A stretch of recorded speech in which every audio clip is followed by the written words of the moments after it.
KaraokeBooks. The Strange Case of Dr. Jekyll and Mr. Hyde. Written by Robert Louis Stevenson. Audiobook.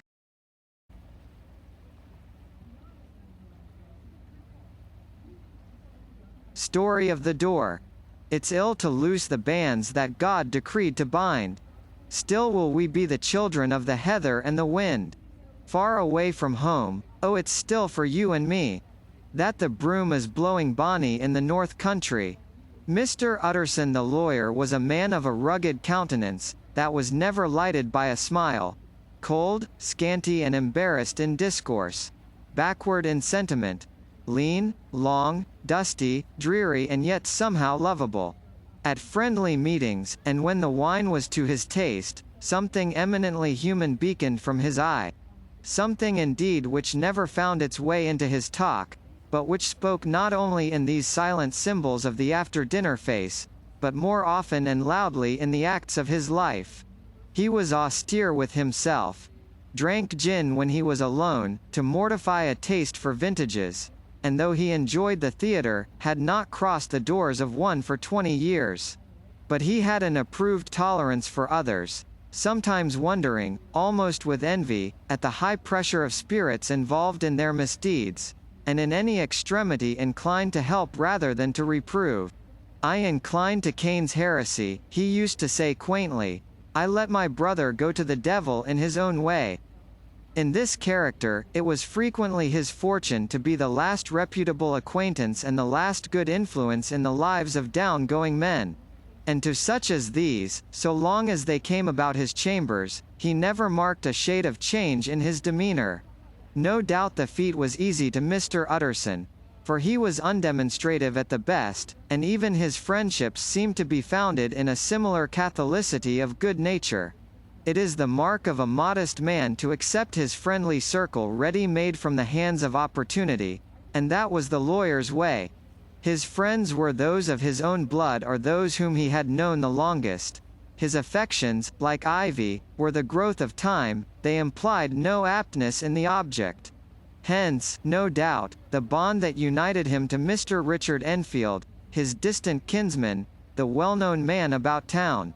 It was a nut to crack for many, what these two could see in each other or what subject they could find in common. It was reported by those who encountered them in their Sunday walks, that they said nothing, looked singularly dull, and would hail with obvious relief the appearance of a friend. For all that, the two men put the greatest store by these excursions, counted them the chief jewel of each week, and not only set aside occasions of pleasure, but even resisted the calls of business, that they might enjoy them uninterrupted. It chanced on one of these rambles that their way led them down a by-street in a busy quarter of London. The street was small and what is called quiet, but it drove a thriving trade on the weekdays.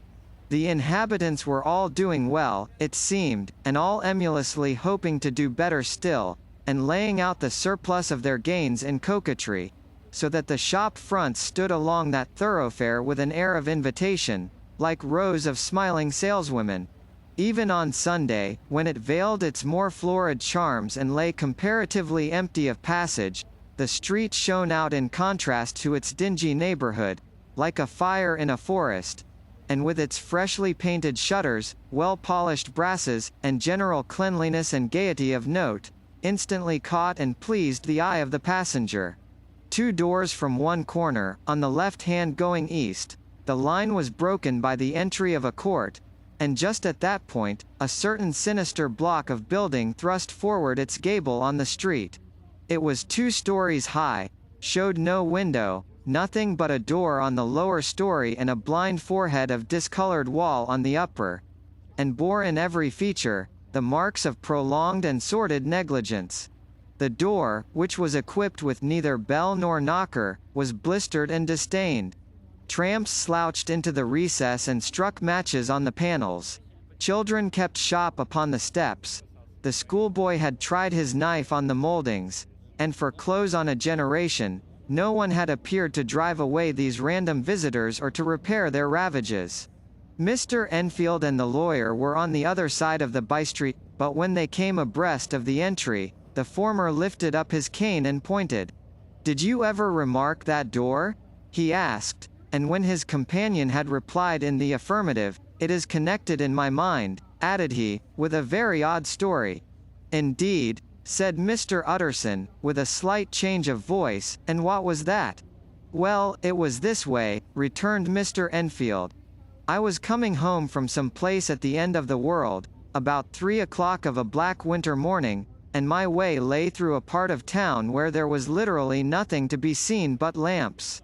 Street after street, and all the folks asleep, street after street, all lighted up as if for a procession and all as empty as a church, till at last I got into that state of mind when a man listens and begins to long for the sight of a policeman. All at once, I saw 2 figures, one a little man who was stumping along eastward at a good walk, and the other a girl of maybe 8 or 10 who was running as hard as she was able down a cross street. Well, sir, the 2 ran into one another naturally enough at the corner, and then came the horrible part of the thing, for the man trampled calmly over the child's body and left her screaming on the ground. It sounds nothing to hear, but it was hellish to see. It wasn't like a man, it was like some damn juggernaut. I gave a view halloa, took to my heels, collared my gentleman, and brought him back to where there was already quite a group about the screaming child. He was perfectly cool and made no resistance, but gave me one look, so ugly that it brought out the sweat on me like running. The people who had turned out were the girl's own family, and pretty soon, the doctor, for whom she had been sent, put in his appearance. Well, the child was not much the worse, more frightened, according to the sawbones, and there you might have supposed would be an end to it. But there was one curious circumstance. I had taken a loathing to my gentleman at first sight. So had the child's family, which was only natural. But the doctor's case was what struck me.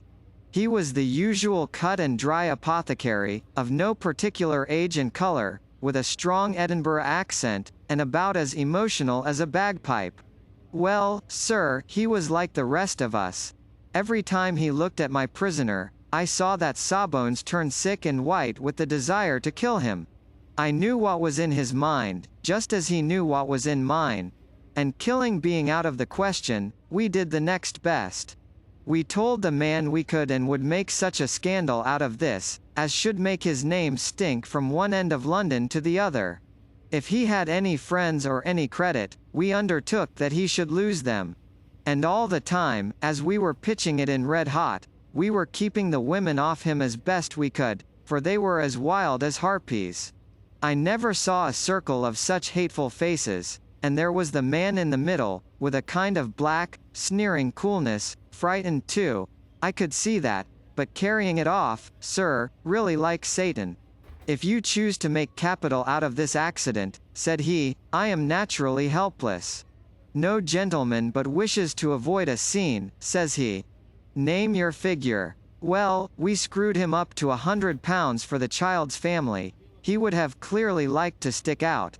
But there was something about the lot of us that meant mischief, and at last he struck. The next thing was to get the money, and where do you think he carried us but to that place with the door? Whipped out a key, went in, and presently came back with the matter of £10 in gold and a cheque for the balance on Coutts's, drawn payable to bearer and signed with a name that I can't mention, though it's one of the points of my story, but it was a name at least very well known and often printed. The figure was stiff, but the signature was good for more than that, if it was only genuine. I took the liberty of pointing out to my gentleman that the whole business looked apocryphal, and that a man does not, in real life, walk into a cellar door at 4 in the morning and come out of it with another man's cheque for close upon £100. But he was quite easy and sneering. Set your mind at rest, says he, I will stay with you till the banks open and cash the cheque myself.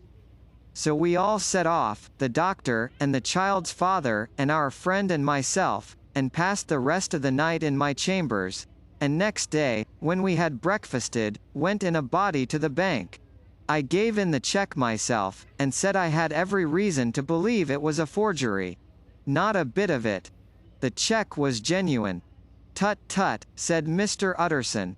I see you feel as I do, said Mr. Enfield. Yes, it's a bad story. For my man was a fellow that nobody could have to do with, a really damnable man, and the person that drew the check is the very pink of the proprieties, celebrated too, and, what makes it worse, one of your fellows who do what they call good. Blackmail, I suppose. An honest man paying through the nose for some of the capers of his youth. Blackmail House is what I call that place with the door, in consequence. Though even that, you know, is far from explaining all, he added, and with the words fell into a vein of musing. From this he was recalled by Mr. Utterson asking rather suddenly, "And you don't know if the drawer of the check lives there? A likely place, isn't it?" returned Mr. Enfield. "But I happen to have noticed his address. He lives in some square or other." "And you never asked about the place with the door?" said Mr. Utterson. "No, sir. I had a delicacy," was the reply. "I feel very strongly about putting questions. It partakes too much of the style of the Day of Judgment. You start a question, and it's like starting a stone. You sit quietly on the top of a hill, and away the stone goes, starting others, and presently some bland old bird, the last you would have thought of, is knocked on the head in his own back garden and the family have to change their name. No, sir, I make it a rule of mine. The more it looks like Queer Street, the less I ask." "A very good rule, too," said the lawyer. "But I have studied the place for myself," continued Mr. Enfield. "It seems scarcely a house. There is no other door, and nobody goes in or out of that one but, once in a great while, the gentleman of my adventure. There are 3 windows looking on the court on the first floor, none below. The windows are always shut but they're clean. And then there is a chimney which is generally smoking, so somebody must live there.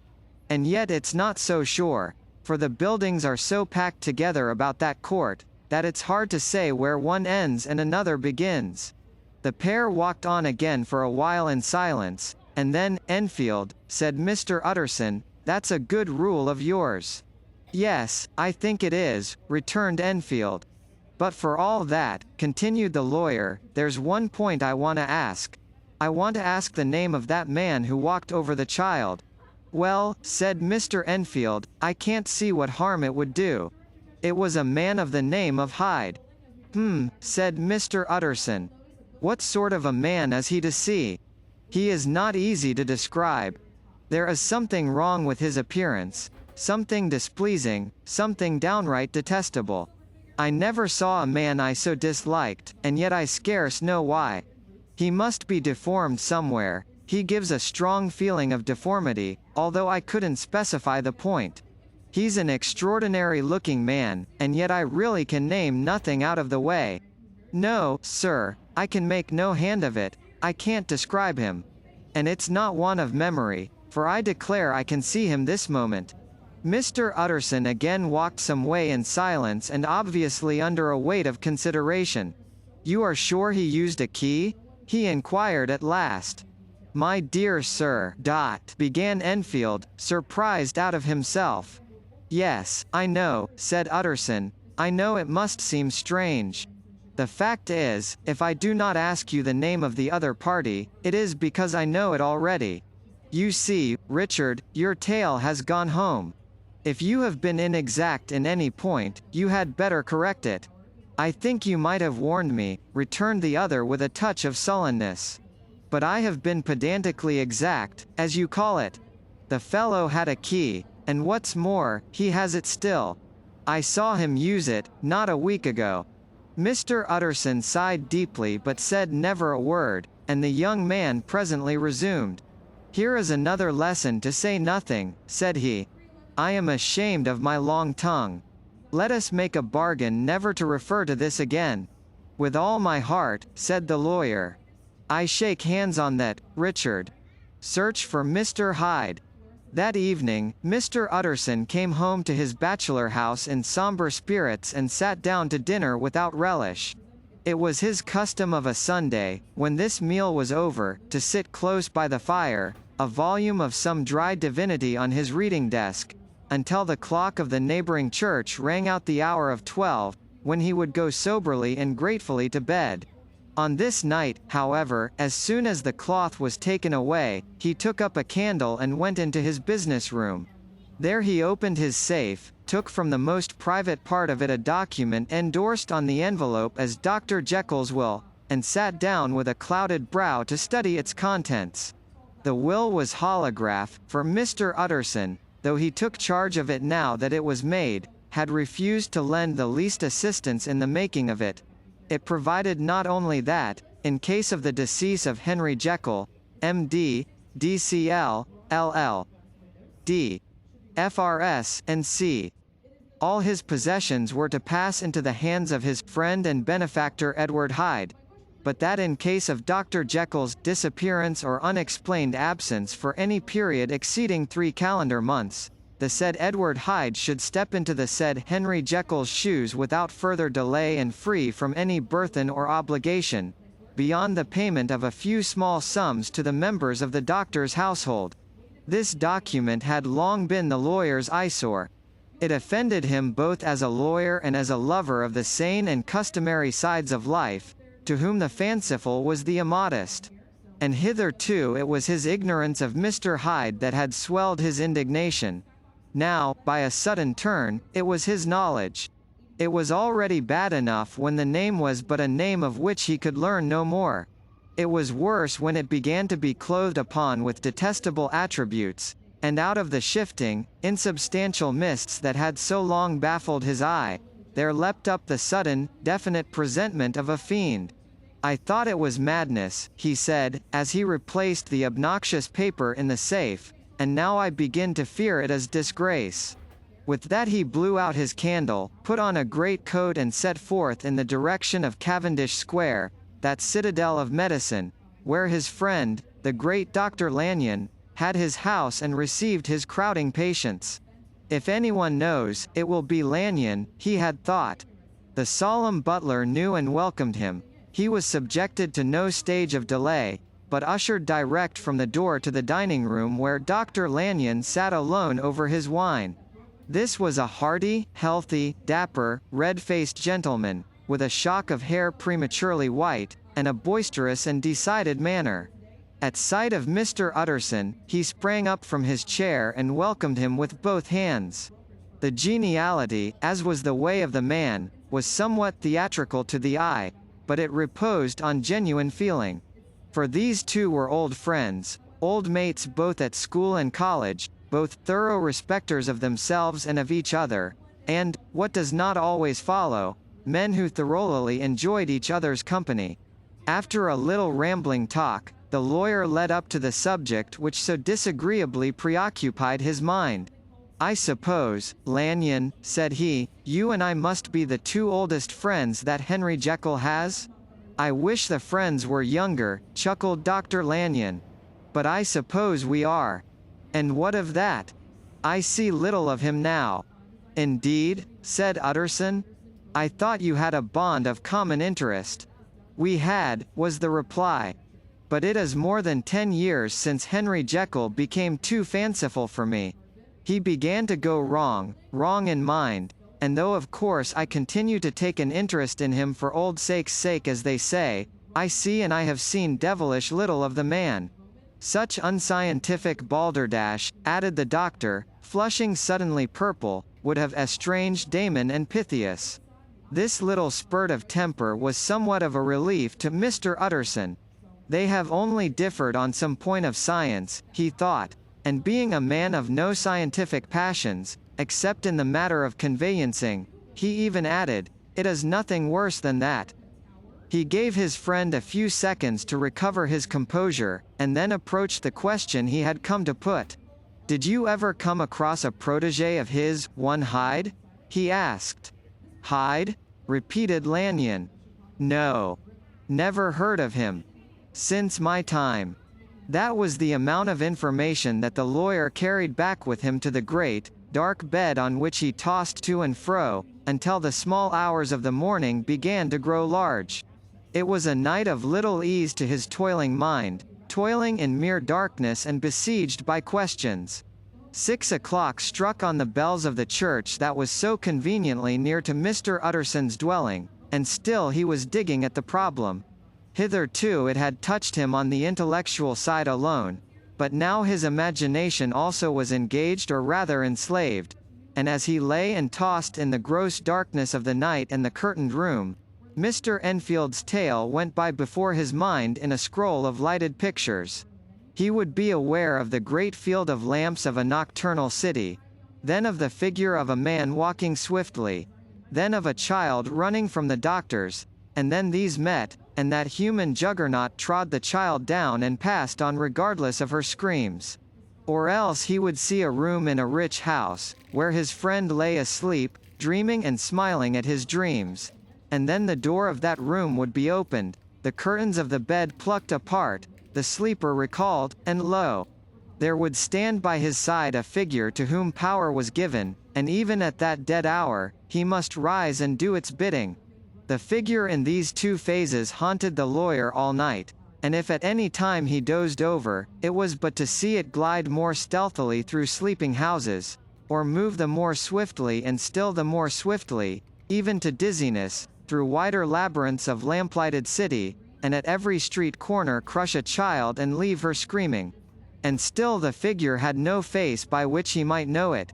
Even in his dreams, it had no face, or one that baffled him and melted before his eyes. And thus it was that there sprang up and grew apace in the lawyer's mind a singularly strong, almost an inordinate, curiosity to behold the features of the real Mr. Hyde. If he could but once set eyes on him, he thought the mystery would lighten and perhaps roll altogether away, as was the habit of mysterious things when well examined. He might see a reason for his friend's strange preference or bondage, call it which you please, and even for the startling clauses of the will. And at least it would be a face worth seeing. The face of a man who was without bowels of mercy. A face which had but to show itself to raise up, in the mind of the unimpressionable Enfield, a spirit of enduring hatred. From that time forward, Mr. Utterson began to haunt the door in the by-street of shops. In the morning before office hours, at noon when business was plenty and time scarce, at night under the face of the fogged city moon, by all lights and at all hours of solitude or concourse, the lawyer was to be found on his chosen post. If he be Mr. Hyde, he had thought, I shall be Mr. Seek.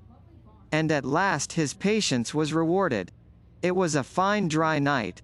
Frost in the air, the streets as clean as a ballroom floor, the lamps, unshaken by any wind, drawing a regular pattern of light and shadow. By 10 o'clock, when the shops were closed, the by-street was very solitary and, in spite of the low growl of London from all round, very silent. Small sounds carried far. Domestic sounds out of the houses were clearly audible on either side of the roadway, and the rumor of the approach of any passenger preceded him by a long time. Mr. Utterson had been some minutes at his post, when he was aware of an odd, light footstep drawing near. In the course of his nightly patrols, he had long grown accustomed to the quaint effect with which the footfalls of a single person, while he is still a great way off, suddenly spring out distinct from the vast hum and clatter of the city. Yet his attention had never before been so sharply and decisively arrested, and it was with a strong, superstitious prevision of success that he withdrew into the entry of the court. The steps drew swiftly nearer, and swelled out suddenly louder as they turned the end of the street. The lawyer, looking forth from the entry, could soon see what manner of man he had to deal with. He was small and very plainly dressed, and the look of him, even at that distance, went somehow strongly against the watcher's inclination. But he made straight for the door, crossing the roadway to save time, and as he came, he drew a key from his pocket like one approaching home. Mr. Utterson stepped out and touched him on the shoulder as he passed. "Mr. Hyde, I think?" Mr. Hyde shrank back with a hissing intake of the breath. But his fear was only momentary, and though he did not look the lawyer in the face, he answered coolly enough, "That is my name. What do you want?" "I see you are going in," returned the lawyer. "I am an old friend of Dr. Jekyll's, Mr. Utterson of Gaunt Street. You must have heard my name, and meeting you so conveniently, I thought you might admit me. You will not find Dr. Jekyll, he is from home," replied Mr. Hyde, blowing in the key. And then suddenly, but still without looking up, "How did you know me?" he asked. "On your side," said Mr. Utterson. "Will you do me a favor?" "With pleasure," replied the other. "What shall it be?" "Will you let me see your face?" asked the lawyer. Mr. Hyde appeared to hesitate, and then, as if upon some sudden reflection, fronted about with an air of defiance, and the pair stared at each other pretty fixedly for a few seconds. "Now I shall know you again," said Mr. Utterson. "It may be useful."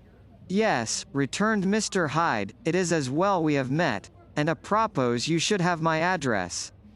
And he gave a number of a street in Soho. Good God! Thought Mr. Utterson, can he too have been thinking of the will? But he kept his feelings to himself and only grunted in acknowledgement of the address. "And now," said the other, "how did you know me?" "By description," was the reply. "Whose description?" "We have common friends," said Mr. Utterson. "Common friends?" echoed Mr. Hyde, a little hoarsely. "Who are they?" "Jekyll, for instance," said the lawyer. "He never told you," cried Mr. Hyde, with a flush of anger. "I did not think you would have lied." "Come," said Mr. Utterson, "that is not fitting language." The other snarled aloud into a savage laugh, and the next moment, with extraordinary quickness, he had unlocked the door and disappeared into the house. The lawyer stood a while when Mr. Hyde had left him, the picture of disquietude. Then he began slowly to mount the street, pausing every step or two and putting his hand to his brow like a man in mental perplexity. The problem he was thus debating as he walked, was one of a class that is rarely solved. Mr. Hyde was pale and dwarfish, he gave an impression of deformity without any nameable malformation, he had a displeasing smile, he had borne himself to the lawyer with a sort of murderous mixture of timidity and boldness, and he spoke with a husky, whispering and somewhat broken voice. All these were points against him, but not all of these together could explain the hitherto unknown disgust, loathing and fear with which Mr. Utterson regarded him. "There must be something else," said the perplexed gentleman. "There is something more, if I could find a name for it. God bless me, the man seems hardly human. Something troglodytic, shall we say? Or can it be the old story of Dr. Fell? Or is it the mere radiance of a foul soul that thus transpires through, and transfigures, its clay continent? The last, I think, for my poor old Harry Jekyll, if ever I read Satan's signature upon a face, it is on that of your new friend." Round the corner from the by-street, there was a square of ancient, handsome houses, now for the most part decayed from their high estate and let in flats and chambers to all sorts and conditions of men, map engravers, architects, shady lawyers and the agents of obscure enterprises. One house, however, second from the corner, was still occupied entire, and at the door of this, which wore a great air of wealth and comfort, though it was now plunged in darkness except for the fan light, Mr. Utterson stopped and knocked. A well-dressed, elderly servant opened the door. "Is Dr. Jekyll at home, Poole?" asked the lawyer. "I will see, Mr. Utterson," said Poole, admitting the visitor, as he spoke, into a large, low-roofed, comfortable hall, paved with flags, warmed, after the fashion of a country house, by a bright, open fire, and furnished with costly cabinets of oak. "Will you wait here by the fire, sir? Or shall I give you a light in the dining room?" "Here, thank you," said the lawyer, and he drew near and leaned on the tall fender. This hall, in which he was now left alone, was a pet fancy of his friend the doctor's, and Utterson himself was wont to speak of it as the pleasantest room in London.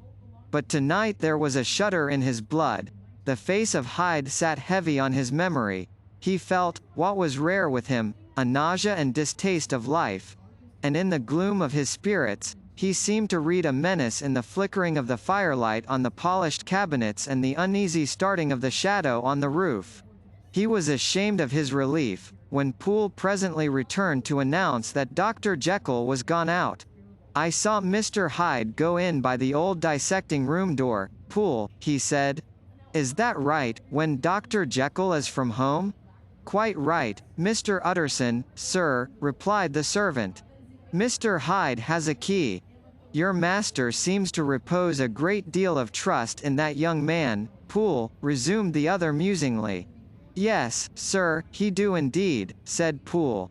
"We have all orders to obey him." "I do not think I ever met Mr. Hyde?" asked Utterson. "Oh, dear no, sir. He never dines here," replied the butler. "Indeed, we see very little of him on this side of the house. He mostly comes and goes by the laboratory. Well, good night, Poole." "Good night, Mr. Utterson." And the lawyer set out homeward with a very heavy heart.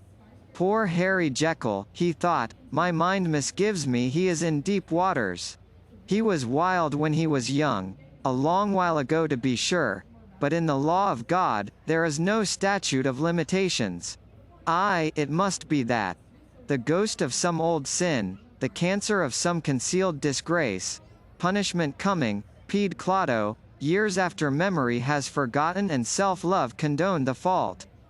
And the lawyer, scared by the thought, brooded a while on his own past, groping in all the corners of memory, lest by chance some jack in the box of an old iniquity should leap to light there. His past was fairly blameless. Few men could read the rolls of their life with less apprehension. Yet he was humbled to the dust by the many ill things he had done, and raised up again into a sober and fearful gratitude by the many that he had come so near to doing, yet avoided. And then by a return on his former subject, he conceived a spark of hope. This Master Hyde, if he were studied, thought he, must have secrets of his own. Black secrets, by the look of him. Secrets compared to which poor Jekyll's worst would be like sunshine. Things cannot continue as they are. It turns me cold to think of this creature stealing like a thief to Harry's bedside. Poor Harry, what awakening! And the danger of it, for if this Hyde suspects the existence of the will, he may grow impatient to inherit. "I must put my shoulder to the wheel, if Jekyll will but let me," he added, "if Jekyll will only let me." For once more he saw before his mind's eye, as clear as a transparency, the strange clauses of the will. Dr. Jekyll was quite at ease. A fortnight later, by excellent good fortune, the doctor gave one of his pleasant dinners to some 5 or 6 old cronies, all intelligent, reputable men and all judges of good wine. And Mr. Utterson so contrived that he remained behind after the others had departed. This was no new arrangement, but a thing that had befallen many scores of times. Where Utterson was liked, he was liked well. Hosts loved to detain the dry lawyer, when the light-hearted and the loose-tongued had already their foot on the threshold.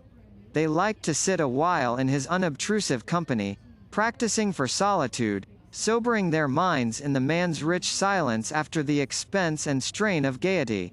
To this rule, Dr. Jekyll was no exception, and as he now sat on the opposite side of the fire, a large, well-made, smooth-faced man of 50, with something of a slyish cast perhaps, but every mark of capacity and kindness, you could see by his looks that he cherished for Mr. Utterson a sincere and warm affection. "I have been wanting to speak to you, Jekyll," began the latter. "You know that will of yours?"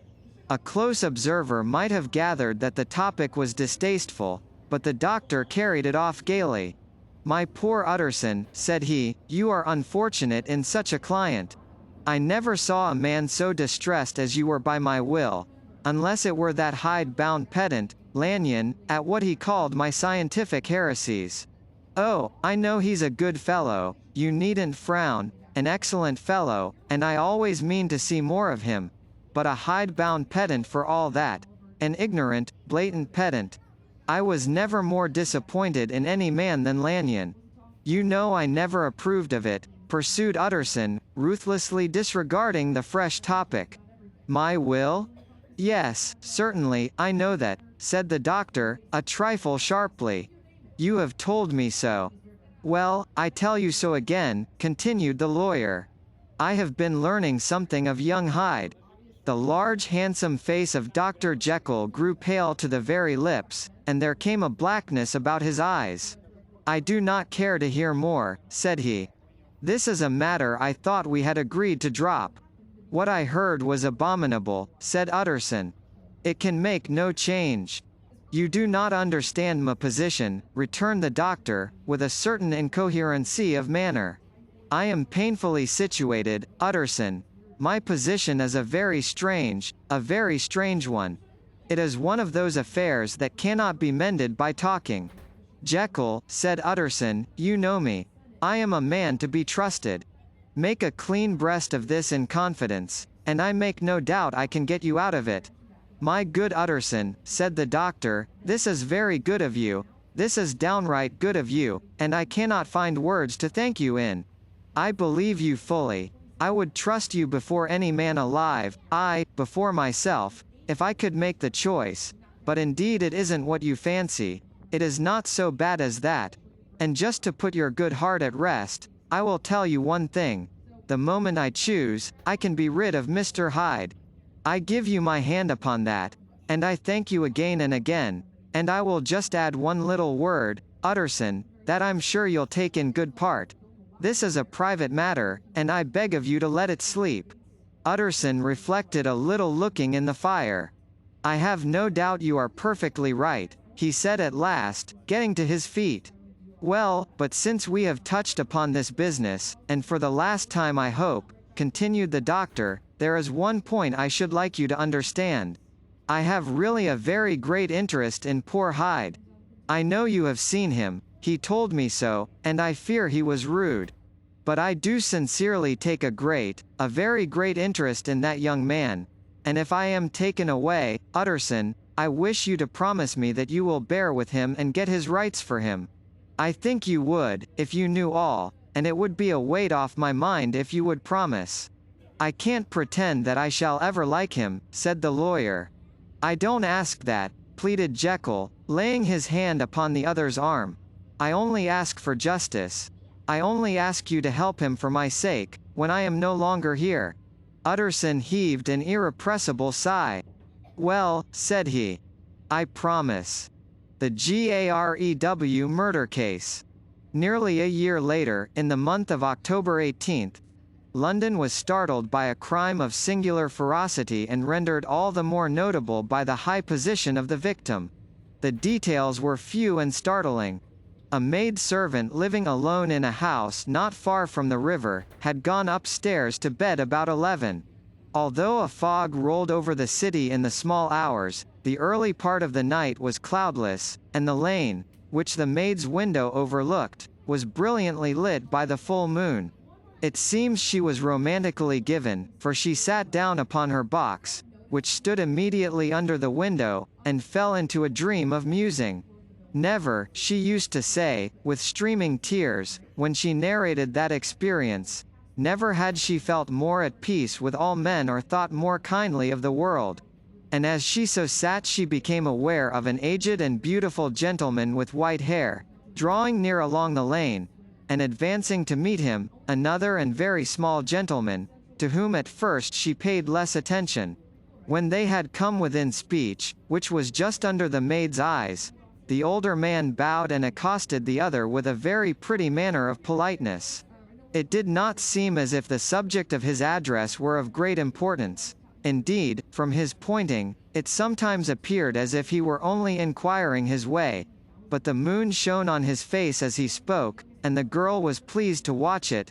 It seemed to breathe such an innocent and old-world kindness of disposition, yet with something high too, as of a well-founded self-content.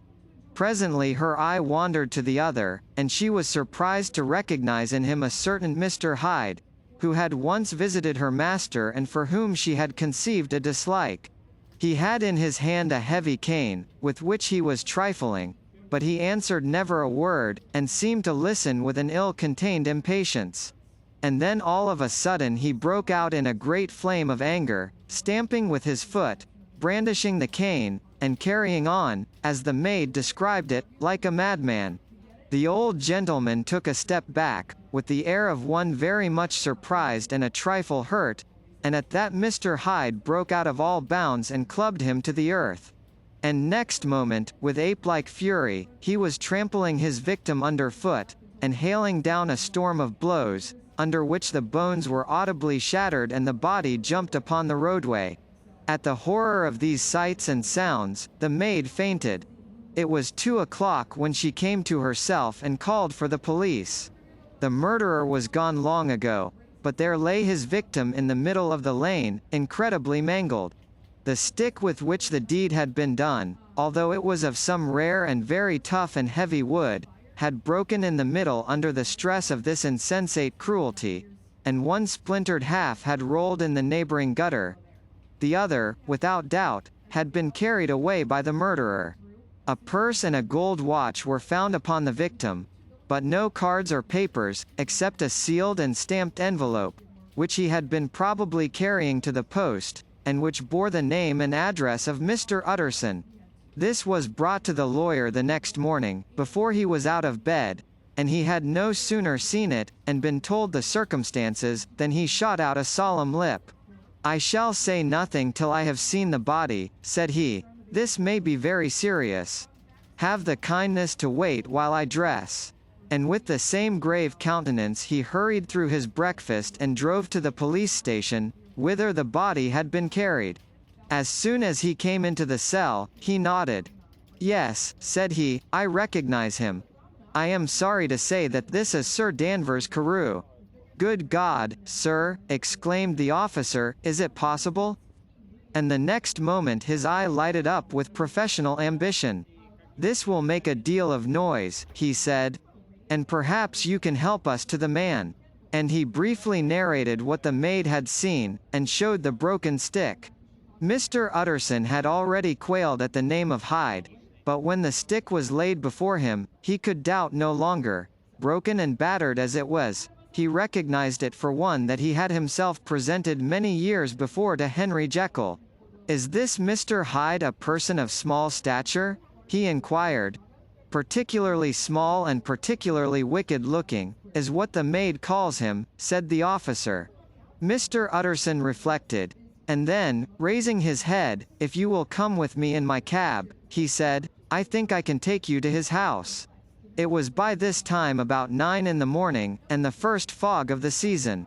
A great chocolate-colored pall lowered over heaven, but the wind was continually charging and routing these embattled vapors, so that as the cab crawled from street to street, Mr. Utterson beheld a marvelous number of degrees and hues of twilight.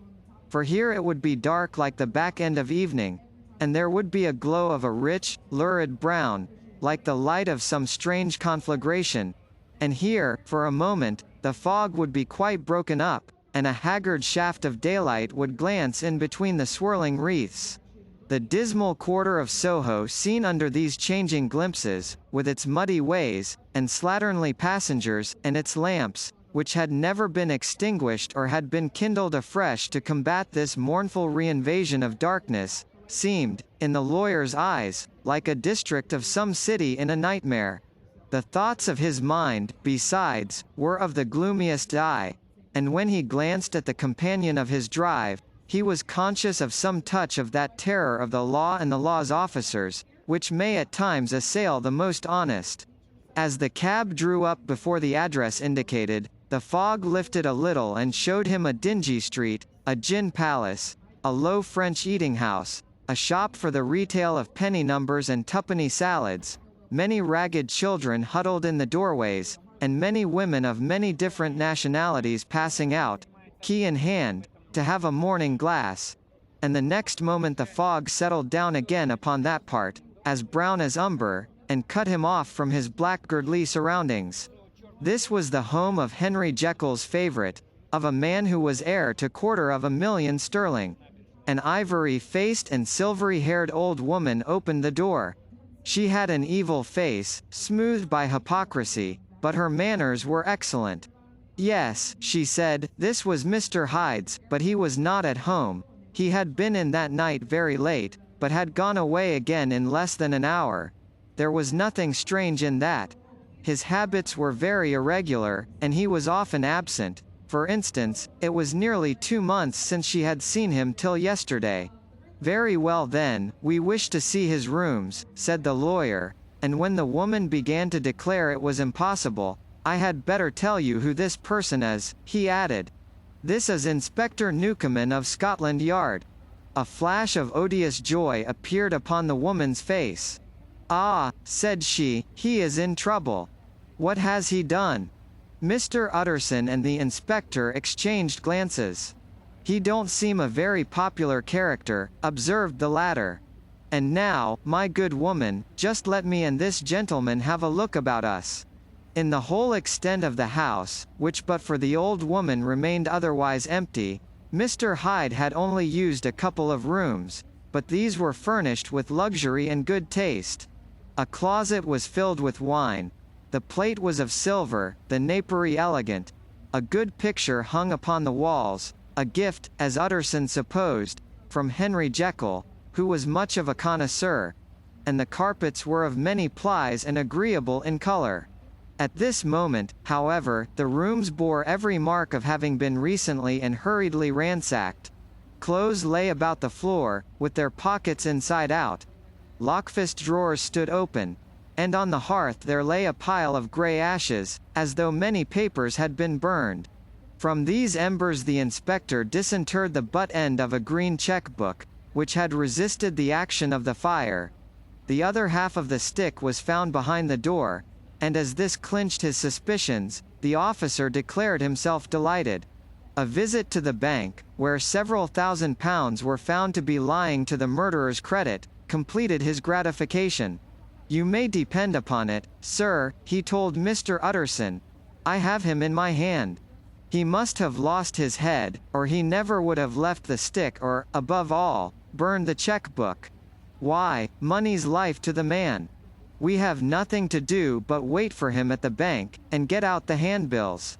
This last, however, was not so easy of accomplishment, for Mr. Hyde had numbered few familiars. Even the master of the servant maid had only seen him twice. His family could nowhere be traced. He had never been photographed, and the few who could describe him differed widely, as common observers will.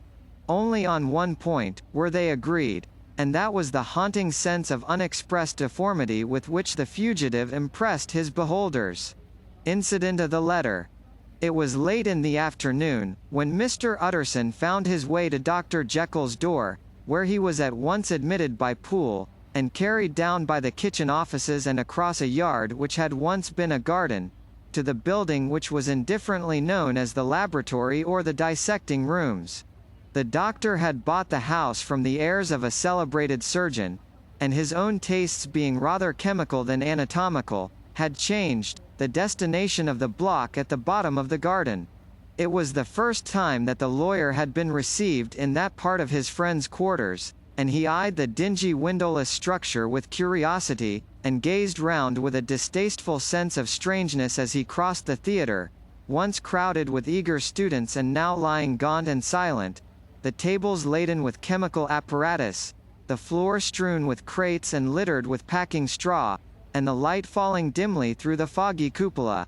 At the further end, a flight of stairs mounted to a door covered with red baize, and through this, Mr. Utterson was at last received into the doctor's cabinet. It was a large room, fitted round with glass presses, furnished, among other things, with a cheval glass and a business table, and looking out upon the court by 3 dusty windows barred with iron. The fire burned in the grate. A lamp was set lighted on the chimney shelf, for even in the houses the fog began to lie thickly, and there, close up to the warmth, sat Dr. Jekyll, looking deadly sick. He did not rise to meet his visitor, but held out a cold hand and bade him welcome in a changed voice. "And now," said Mr. Utterson, as soon as Poole had left them, "you have heard the news?" The doctor shuddered. "They were crying it in the square," he said. "I heard them in my dining room." "One word," said the lawyer. "Carew was my client, but so are you, and I want to know what I am doing. You have not been mad enough to hide this fellow?" "Utterson, I swear to God," cried the doctor, I swear to God I will never set eyes on him again. I bind my honor to you that I am done with him in this world. It is all at an end. And indeed he does not want my help. You do not know him as I do. He is safe, he is quite safe. Mark my words, he will never more be heard of." The lawyer listened gloomily. He did not like his friend's feverish manner. "You seem pretty sure of him," said he, "and for your sake, I hope you may be right. If it came to a trial, your name might appear."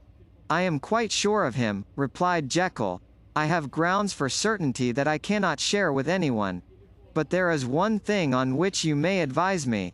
I have received a letter, and I am at a loss whether I should show it to the police. I should like to leave it in your hands, Utterson. You would judge wisely, I am sure. I have so great a trust in you." "You fear, I suppose, that it might lead to his detection?" asked the lawyer. "No," said the other. "I cannot say that I care what becomes of Hyde. I am quite done with him. I was thinking of my own character, which this hateful business has rather exposed." Utterson ruminated a while. He was surprised at his friend's selfishness, and yet relieved by it. "Well," said he, at last, "let me see the letter." The letter was written in an odd, upright hand and signed, Edward Hyde, and it signified, briefly enough, that the writer's benefactor, Dr. Jekyll, whom he had long so unworthily repaid for 1,000 generosities, need labor under no alarm for his safety, as he had means of escape on which he placed a sure dependence. The lawyer liked this letter well enough. It put a better color on the intimacy than he had looked for, and he blamed himself for some of his past suspicions. "Have you the envelope?" he asked. "I burned it," replied Jekyll, "before I thought what I was about. But it bore no postmark. The note was banded in." "Shall I keep this and sleep upon it?" asked Utterson. "I wish you to judge for me entirely," was the reply. "I have lost confidence in myself." "Well, I shall consider," returned the lawyer. "And now one word more. It was Hyde who dictated the terms in your will about that disappearance?" The doctor seemed seized with a qualm of faintness. He shut his mouth tight and nodded. "I knew it," said Utterson. "He meant to murder you. You have had a fine escape." "I have had what is far more to the purpose," returned the doctor solemnly. "I have had a lesson. O God, Utterson, what a lesson I have had!" And he covered his face for a moment with his hands. On his way out, the lawyer stopped and had a word or two with Poole. "By the by," said he, "there was a letter handed in today. What was the messenger like?" But Poole was positive nothing had come except by post, and only circulars by that, he added. This news sent off the visitor with his fears renewed. Plainly the letter had come by the laboratory door. Possibly, indeed, it had been written in the cabinet, and if that were so, it must be differently judged, and handled with the more caution. The newsboys, as he went, were crying themselves hoarse along the footways. Special edition. Shocking murder of an MP, that was the funeral oration of one friend and client, and he could not help a certain apprehension lest the good name of another should be sucked down in the eddy of the scandal. It was, at least, a ticklish decision that he had to make, and self-reliant as he was by habit, he began to cherish a longing for advice. It was not to be had directly, but perhaps, he thought, it might be fished for. Presently after, he sat on one side of his own hearth, with Mr. Guest, his head clerk, upon the other, and midway between, at a nicely calculated distance from the fire, a bottle of a particular old wine that had long dwelt unsunned in the foundations of his house. The fog still slept on the wing above the drowned city, where the lamps glimmered like carbuncles, and through the muffle and smother of these fallen clouds, the procession of the town's life was still rolling in through the great arteries with a sound as of a mighty wind. But the room was gay with firelight. In the bottle the acids were long ago resolved. The imperial dye had softened with time, as the color grows richer in stained windows, and the glow of hot autumn afternoons on hillside vineyards was ready to be set free and to disperse the fogs of London. Insensibly the lawyer melted. There was no man from whom he kept fewer secrets than Mr. Guest, and he was not always sure that he kept as many as he meant. Guest had often been on business to the doctors, he knew Poole. He could scarce have failed to hear of Mr. Hyde's familiarity about the house. He might draw conclusions. Was it not as well, then, that he should see a letter which put that mystery to rights? And above all, since Guest, being a great student and critic of handwriting, would consider the step natural and obliging? The clerk, besides, was a man of counsel. He would scarce read so strange a document without dropping a remark, and by that remark Mr. Utterson might shape his future course. "This is a sad business about Sir Danvers," he said. "Yes, sir, indeed. It has elicited a great deal of public feeling," returned Guest. "The man, of course, was mad." "I should like to hear your views on that," replied Utterson. "I have a document here in his handwriting. It is between ourselves, for I scarce know what to do about it. It is an ugly business at the best. But there it is. Quite in your way, a murderer's autograph." Guest's eyes brightened, and he sat down at once and studied it with passion. "No, sir," he said, "not mad, but it is an odd hand.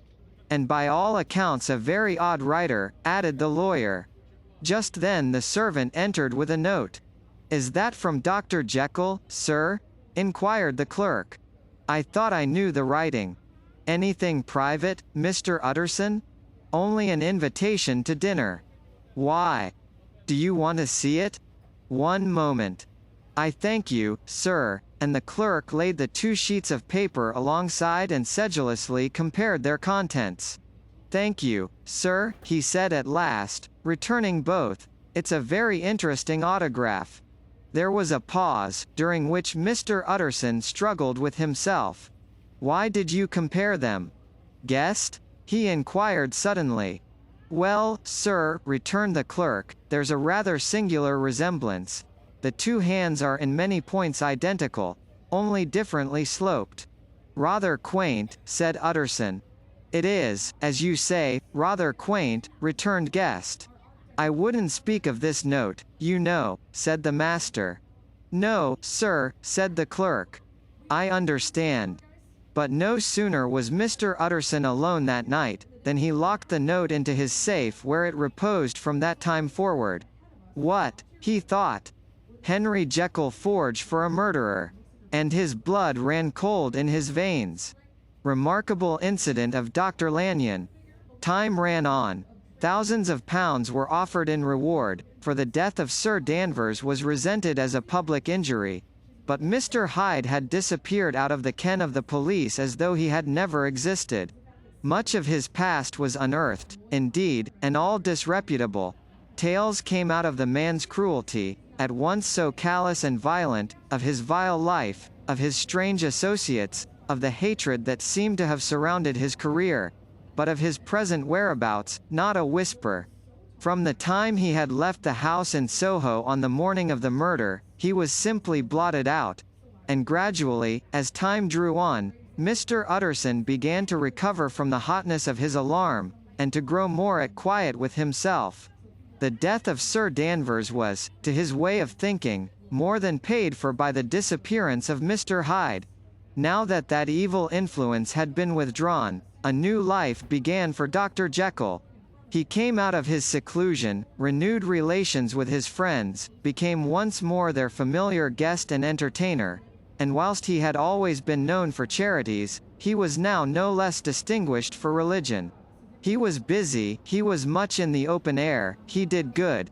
His face seemed to open and brighten, as if with an inward consciousness of service. And for more than 2 months, the doctor was at peace. On the 8th of January Utterson had dined at the doctor's with a small party. Lanyon had been there, and the face of the host had looked from one to the other as in the old days when the trio were inseparable friends. On the 12th, and again on the 14th, the door was shut against the lawyer. The doctor was confined to the house, Poole said, and saw no one. On the 15th, he tried again, and was again refused. and having now been used for the last 2 months to see his friend almost daily, he found this return of solitude to weigh upon his spirits. The 5th night, he had in guest to dine with him, and the 6th he betook himself to Dr. Lanyon's. There at least he was not denied admittance, but when he came in, he was shocked at the change which had taken place in the doctor's appearance. He had his death warrant written legibly upon his face. The rosy man had grown pale, his flesh had fallen away, he was visibly balder and older, and yet it was not so much these tokens of a swift physical decay that arrested the lawyer's notice, as a look in the eye and quality of manner that seemed to testify to some deep-seated terror of the mind. It was unlikely that the doctor should fear death, and yet that was what Utterson was tempted to suspect. Yes, he thought, he is a doctor, he must know his own state and that his days are counted, and the knowledge is more than he can bear. And yet when Utterson remarked on his ill looks, it was with an air of great firmness that Lanyon declared himself a doomed man. "I have had a shock," he said, "and I shall never recover. It is a question of weeks. Well, life has been pleasant. I liked it. Yes, sir, I used to like it. I sometimes think if we knew all, we should be more glad to get away." "Jekyll is ill, too," observed Utterson. "Have you seen him?" But Lanyon's face changed, and he held up a trembling hand. "I wish to see or hear no more of Dr. Jekyll," he said in a loud, unsteady voice. "I am quite done with that person, and I beg that you will spare me any allusion to one whom I regard as dead." "Tut tut," said Mr. Utterson, and then after a considerable pause, "Can't I do anything?" he inquired. "We are 3 very old friends, Lanyon. We shall not live to make others." "Nothing can be done," returned Lanyon. "Ask himself." "He will not see me," said the lawyer. "I am not surprised at that," was the reply. "Some day, Utterson, after I am dead, you may perhaps come to learn the right and wrong of this. I cannot tell you. And in the meantime, if you can sit and talk with me of other things, for God's sake, stay and do so. But if you cannot keep clear of this accursed topic, then, in God's name, go, for I cannot bear it." As soon as he got home, Utterson sat down and wrote to Jekyll, complaining of his exclusion from the house, and asking the cause of this unhappy break with Lanyon, and the next day brought him a long answer, often very pathetically worded, and sometimes darkly mysterious in drift. The quarrel with Lanyon was incurable. "I do not blame our old friend," Jekyll wrote, "but I share his view that we must never meet. I mean from henceforth to lead a life of extreme seclusion. You must not be surprised, nor must you doubt my friendship, if my door is often shut even to you. You must suffer me to go my own dark way. I have brought on myself a punishment and a danger that I cannot name. If I am the chief of sinners, I am the chief of sufferers also. I could not think that this earth contained a place for sufferings and terrors so unmanning, and you can do but one thing, Utterson, to lighten this destiny, and that is to respect my silence." Utterson was amazed. The dark influence of Hyde had been withdrawn. The doctor had returned to his old tasks and amities. A week ago, the prospect had smiled with every promise of a cheerful and an honored age. And now in a moment, friendship, and peace of mind and the whole tenor of his life were wrecked. So great and unprepared a change pointed to madness, but in view of Lanyon's manner and words, there must lie for it some deeper ground. A week afterwards Dr. Lanyon took to his bed, and in something less than a fortnight he was dead. The night after the funeral, at which he had been sadly affected, Utterson locked the door of his business room, and sitting there by the light of a melancholy candle, drew out and set before him an envelope addressed by the hand and sealed with the seal of his dead friend. "Private. For the hands of J. G. Utterson alone and in case of his predecease to be destroyed unread," so it was emphatically superscribed, and the lawyer dreaded to behold the contents. "I have buried one friend today," he thought. "What if this should cost me another?" And then he condemned the fear as a disloyalty, and broke the seal. Within there was another enclosure, likewise sealed, and marked upon the cover as, not to be opened till the death or disappearance of Dr. Henry Jekyll. Utterson could not trust his eyes. Yes, it was disappearance. Here again, as in the Mad Will which he had long ago restored to its author, here again were the idea of a disappearance and the name of Henry Jekyll bracketed. But in the will, that idea had sprung from the sinister suggestion of the man Hyde. It was set there with a purpose all too plain and horrible. Written by the hand of Lanyon, what should it mean? A great curiosity came on the trustee, to disregard the prohibition and dive at once to the bottom of these mysteries. But professional honor and faith to his dead friend were stringent obligations. And the packet slept in the inmost corner of his private safe. It is one thing to mortify curiosity, another to conquer it, and it may be doubted if, from that day forth, Utterson desired the society of his surviving friend with the same eagerness. He thought of him kindly, but his thoughts were disquieted and fearful. He went to call indeed, but he was perhaps relieved to be denied admittance. Perhaps, in his heart, he preferred to speak with Poole upon the doorstep and surrounded by the air and sounds of the open city, rather than to be admitted into that house of voluntary bondage, and to sit and speak with its inscrutable recluse. Poole had, indeed, no very pleasant news to communicate. The doctor, it appeared, now more than ever confined himself to the cabinet over the laboratory, where he would sometimes even sleep. He was out of spirits, he had grown very silent, he did not read. It seemed as if he had something on his mind. Utterson became so used to the unvarying character of these reports, that he fell off little by little in the frequency of his visits. Incident at the window. It chanced on Sunday, when Mr. Utterson was on his usual walk with Mr. Enfield, that their way lay once again through the by-street, and that when they came in front of the door, both stopped to gaze on it. "Well," said Enfield, "that story's at an end at least. We shall never see more of Mr. Hyde." "I hope not," said Utterson. "Did I ever tell you that I once saw him, and shared your feeling of repulsion?" "It was impossible to do the one without the other," returned Enfield. "And by the way, what an ass you must have thought me, not to know that this was a back way to Dr. Jekyll's. It was partly your own fault that I found it out, even when I did." "So you found it out, did you?" said Utterson. "But if that be so, we may step into the court and take a look at the windows. To tell you the truth, I am uneasy about poor Jekyll, and even outside, I feel as if the presence of a friend might do him good." The court was very cool and a little damp, and full of premature twilight, although the sky, high up overhead, was still bright with sunset. The middle one of the three windows was halfway open, and sitting close beside it, taking the air with an infinite sadness of mien, like some disconsolate prisoner, Utterson saw Dr. Jekyll. "What? Jekyll," he cried. "I trust you are better." "I am very low, Utterson," replied the doctor drearily, "very low. It will not last long, thank God." "You stay too much indoors," said the lawyer.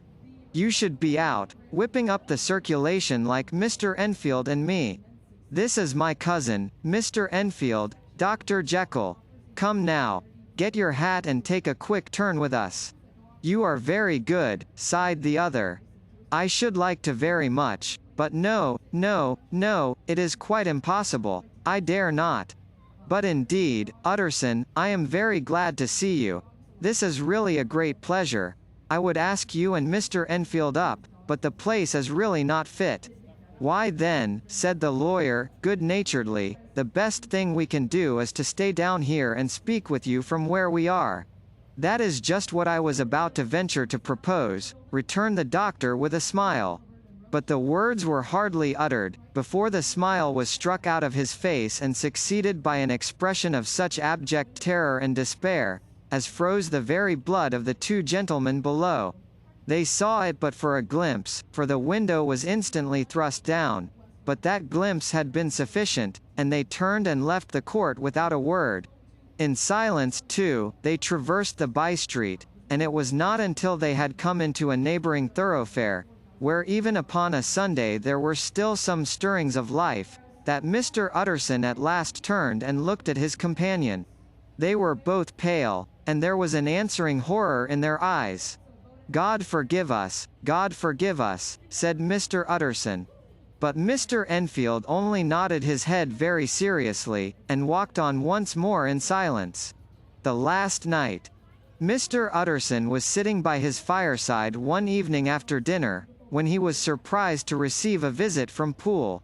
"Bless me, Poole, what brings you here?" he cried, and then taking a second look at him, "What ails you?" he added, "Is the doctor ill?" "Mr. Utterson," said the man, "there is something wrong." "Take a seat, and here is a glass of wine for you," said the lawyer. "Now, take your time, and tell me plainly what you want." "You know the doctor's ways, sir," replied Poole, "and how he shuts himself up." "Well, he's shut up again in the cabinet, and I don't like it, sir. I wish I may die if I like it. Mr. Utterson, sir, I'm afraid." "Now, my good man," said the lawyer, "be explicit. What are you afraid of?" "I've been afraid for about a week," returned Poole, doggedly disregarding the question, "and I can bear it no more." The man's appearance amply bore out his words. His manner was altered for the worse, and except for the moment when he had first announced his terror, he had not once looked the lawyer in the face. Even now, he sat with the glass of wine untasted on his knee, and his eyes directed to a corner of the floor. "I can bear it no more," he repeated. "Come," said the lawyer, "I see you have some good reason, Poole. I see there is something seriously amiss. Try to tell me what it is." "I think there's been foul play," said Poole, hoarsely. "Foul play," cried the lawyer, a good deal frightened and rather inclined to be irritated in consequence. "What foul play? What does the man mean?" "I daren't say, sir," was the answer, "but will you come along with me and see for yourself?" Mr. Utterson's only answer was to rise and get his hat and great coat, but he observed with wonder the greatness of the relief that appeared upon the butler's face, and perhaps with no less, that the wine was still untasted when he set it down to follow. It was a wild, cold, seasonable night of March, with a pale moon, lying on her back as though the wind had tilted her, and a flying rack of the most diaphanous and lawny texture. The wind made talking difficult, and flecked the blood into the face. It seemed to have swept the streets unusually bare of passengers, besides, for Mr. Utterson thought he had never seen that part of London so deserted. He could have wished it otherwise. Never in his life had he been conscious of so sharp a wish to see and touch his fellow creatures. For struggle as he might, there was borne in upon his mind a crushing anticipation of calamity. The square, when they got there, was all full of wind and dust, and the thin trees in the garden were lashing themselves along the railing. Poole, who had kept all the way a pace or two ahead, now pulled up in the middle of the pavement, and in spite of the biting weather, took off his hat and mopped his brow with a red pocket handkerchief. But for all the hurry of his coming, these were not the dews of exertion that he wiped away, but the moisture of some strangling anguish, for his face was white and his voice, when he spoke, harsh and broken. "Well, sir," he said, "here we are, and God grant there be nothing wrong." "Amen, Poole," said the lawyer. Thereupon the servant knocked in a very guarded manner. The door was opened on the chain, and a voice asked from within, "Is that you, Poole?" "It's all right," said Poole. "Open the door." The hall, when they entered it, was brightly lighted up. The fire was built high, and about the hearth the whole of the servants, men and women, stood huddled together like a flock of sheep. At the sight of Mr. Utterson, the housemaid broke into hysterical whimpering, and the cook, crying out, "Bless God! It's Mr. Utterson," ran forward as if to take him in her arms. What? Are you all here?" said the lawyer peevishly. "Very irregular, very unseemly. Your master would be far from pleased."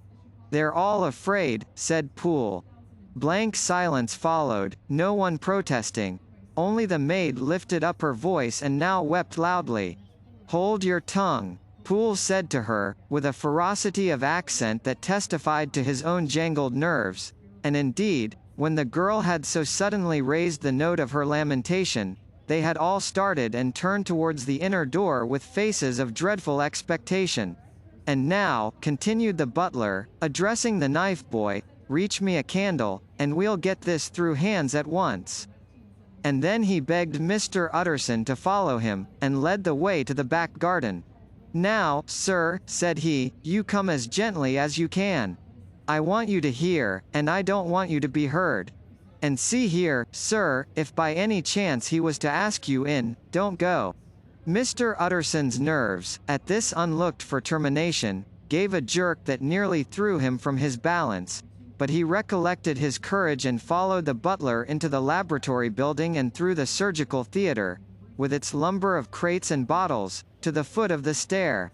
Here Poole motioned him to stand on one side and listen, while he himself, setting down the candle and making a great and obvious call on his resolution, mounted the steps and knocked with a somewhat uncertain hand on the red baize of the cabinet door. "Mr. Utterson, sir, asking to see you," he called, and even as he did so, once more violently signed to the lawyer to give ear. A voice answered from within. "Tell him I cannot see anyone," it said complainingly. "Thank you, sir," said Poole, with a note of something like triumph in his voice, and taking up his candle, he led Mr. Utterson back across the yard and into the great kitchen, where the fire was out and the beetles were leaping on the floor. "Sir," he said, looking Mr. Utterson in the eyes, "was that my master's voice?" "It seems much changed," replied the lawyer, very pale, but giving look for look. "Changed? Well, yes, I think so," said the butler. "Have I been 20 years in this man's house, to be deceived about his voice? No, sir, master's made away with. He was made away with, 8 days ago, when we heard him cry out upon the name of God. And who's in there instead of him, and why it stays there, is a thing that cries to heaven, Mr. Utterson. This is a very strange tale, Poole. This is rather a wild tale, my man," said Mr. Utterson, biting his finger.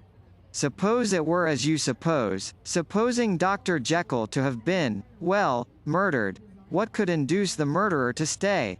That won't hold water, it doesn't commend itself to reason." "Well, Mr. Utterson, you are a hard man to satisfy, but I'll do it yet," said Poole.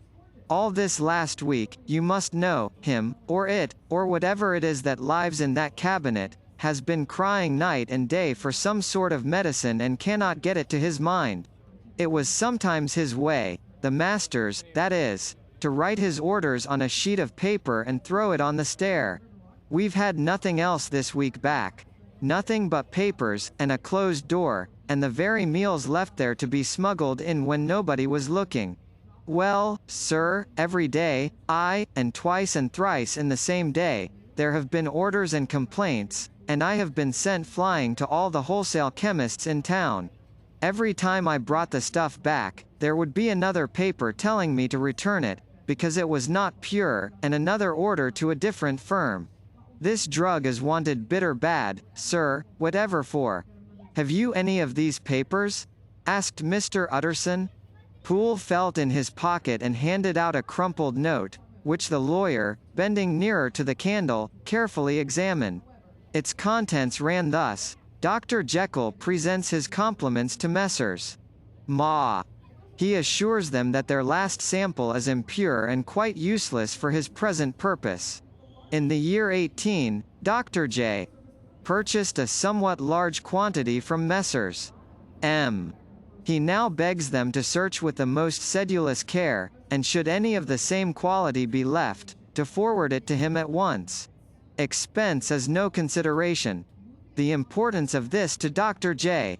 can hardly be exaggerated." So far the letter had run composedly enough, but here with a sudden splutter of the pen, the writer's emotion had broken loose. "For God's sake," he had added, "find me some of the old."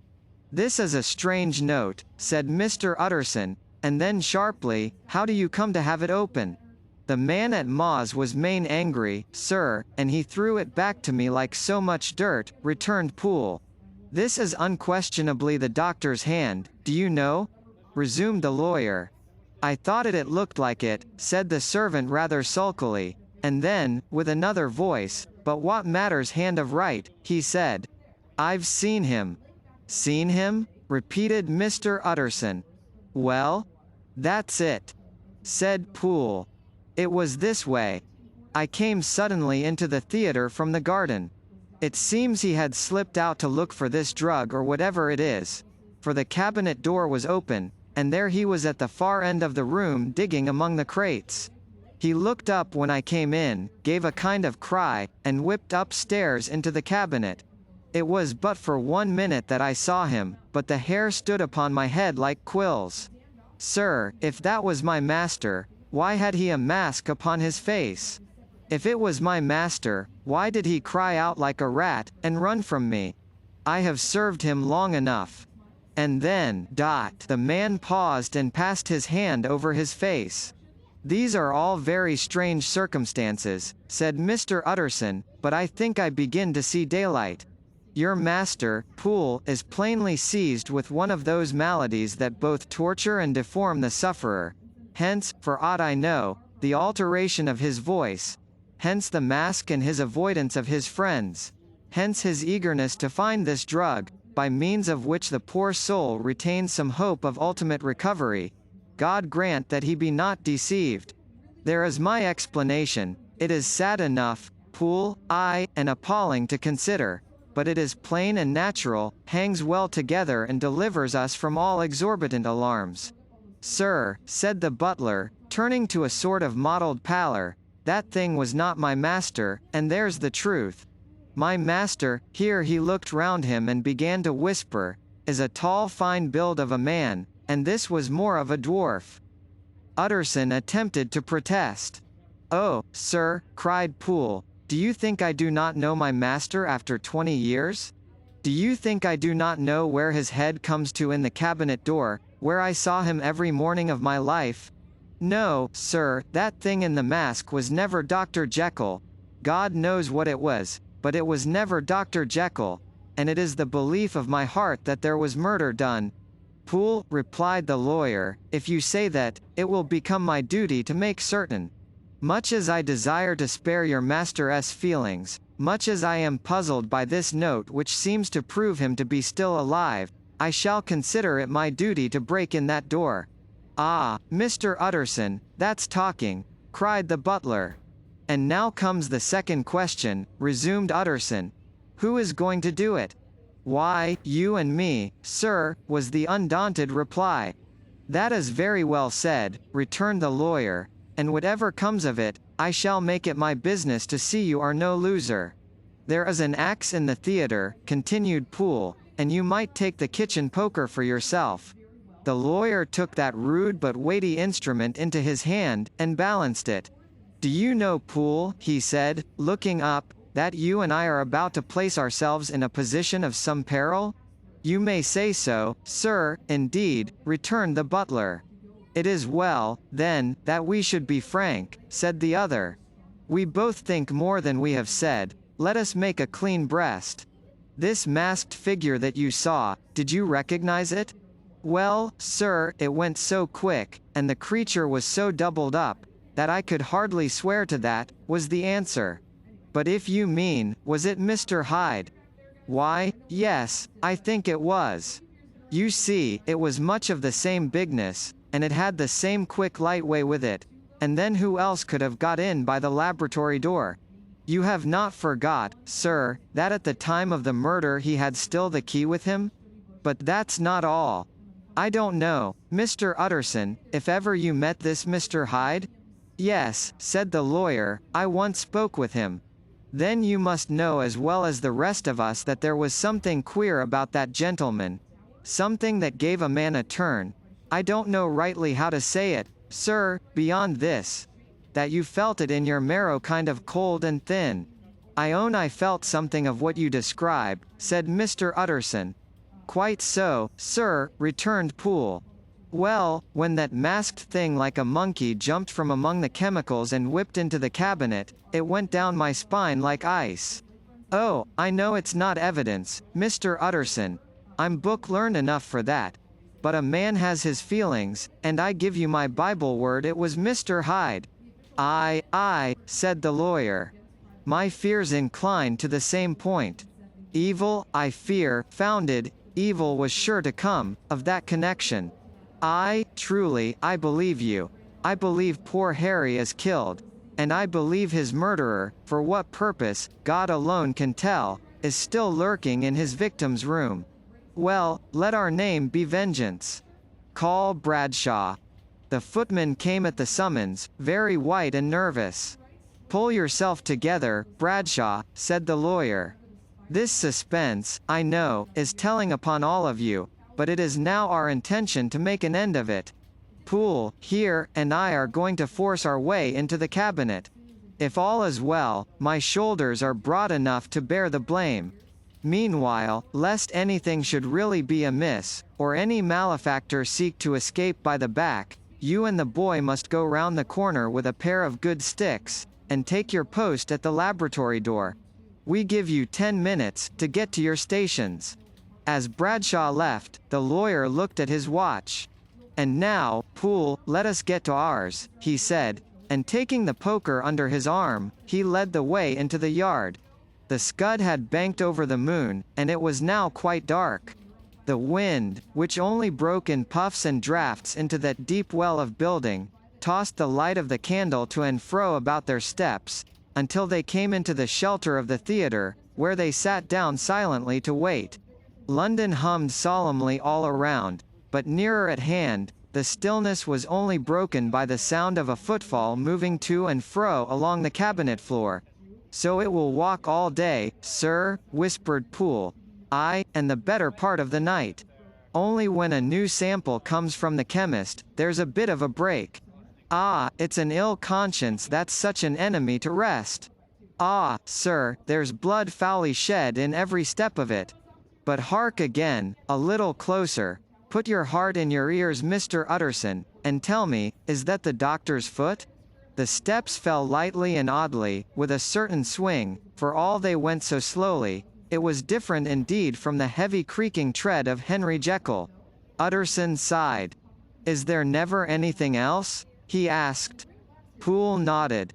Once, he said. Once I heard it weeping. Weeping? How that? Said the lawyer, conscious of a sudden chill of horror. Weeping like a woman or a lost soul, said the butler. I came away with that upon my heart, that I could have wept too. But now the 10 minutes drew to an end. Poole disinterred the axe from under a stack of packing straw. The candle was set upon the nearest table to light them to the attack, and they drew near with bated breath to where that patient foot was still going up and down, in the quiet of the night. Jekyll, cried Utterson, with a loud voice, I demand to see you. He paused a moment, but there came no reply. I give you fair warning, our suspicions are aroused, and I must and shall see you, he resumed. If not by fair means, then by foul, if not of your consent, then by brute force.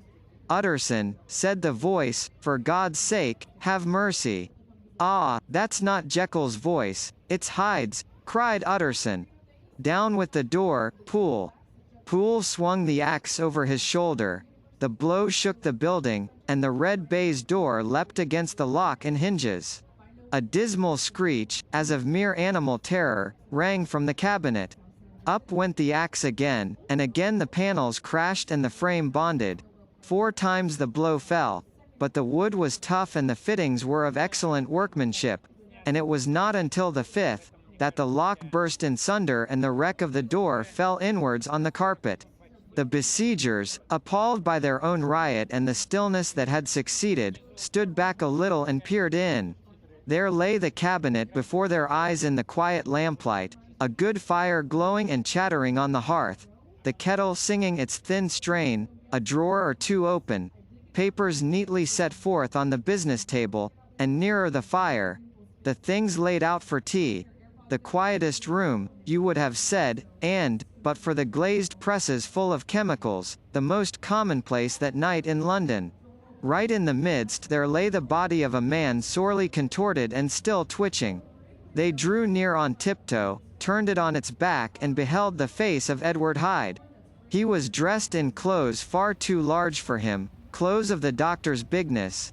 The cords of his face still moved with a semblance of life, but life was quite gone, and by the crushed phial in the hand and the strong smell of kernels that hung upon the air, Utterson knew that he was looking on the body of a self-destroyer.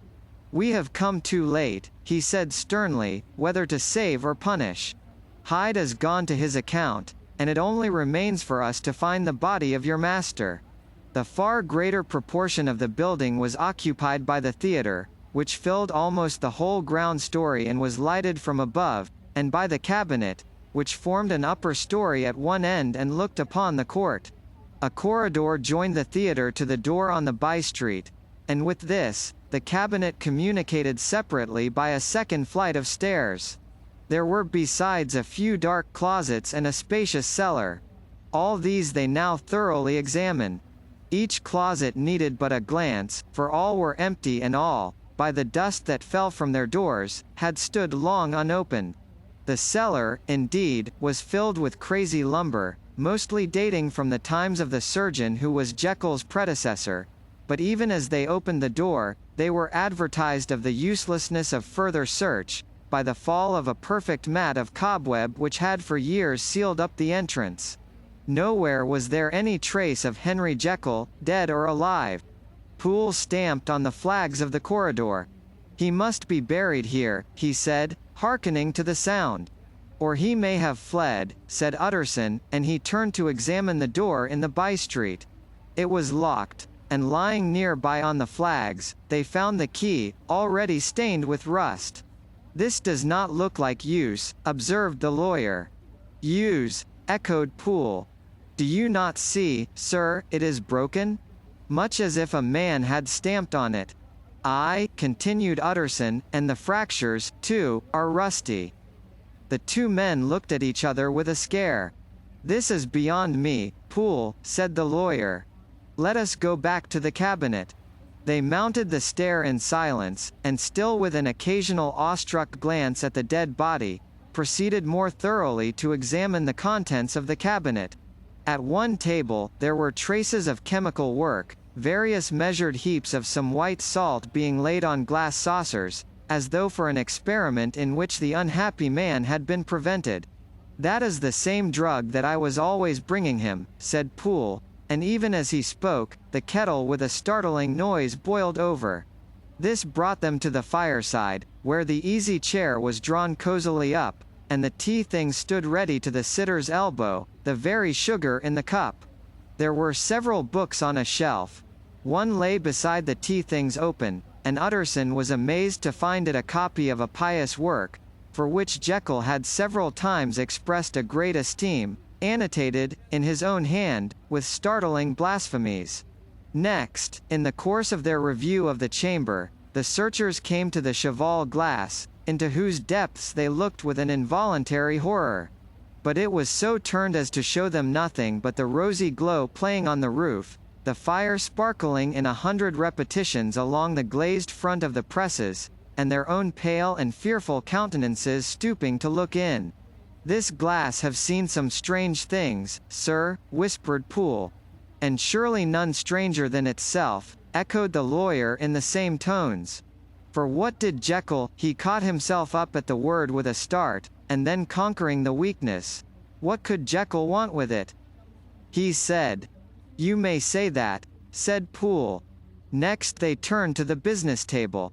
On the desk among the neat array of papers, a large envelope was uppermost, and bore, in the doctor's hand, the name of Mr. Utterson.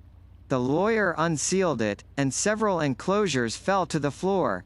The first was a will, drawn in the same eccentric terms as the one which he had returned 6 miles before, to serve as a testament in case of death and as a deed of gift in case of disappearance. But in place of the name of Edward Hyde, the lawyer, with indescribable amazement, read the name of Gabriel John Utterson. He looked at Poole, and then back at the paper, and last of all at the dead malefactor stretched upon the carpet.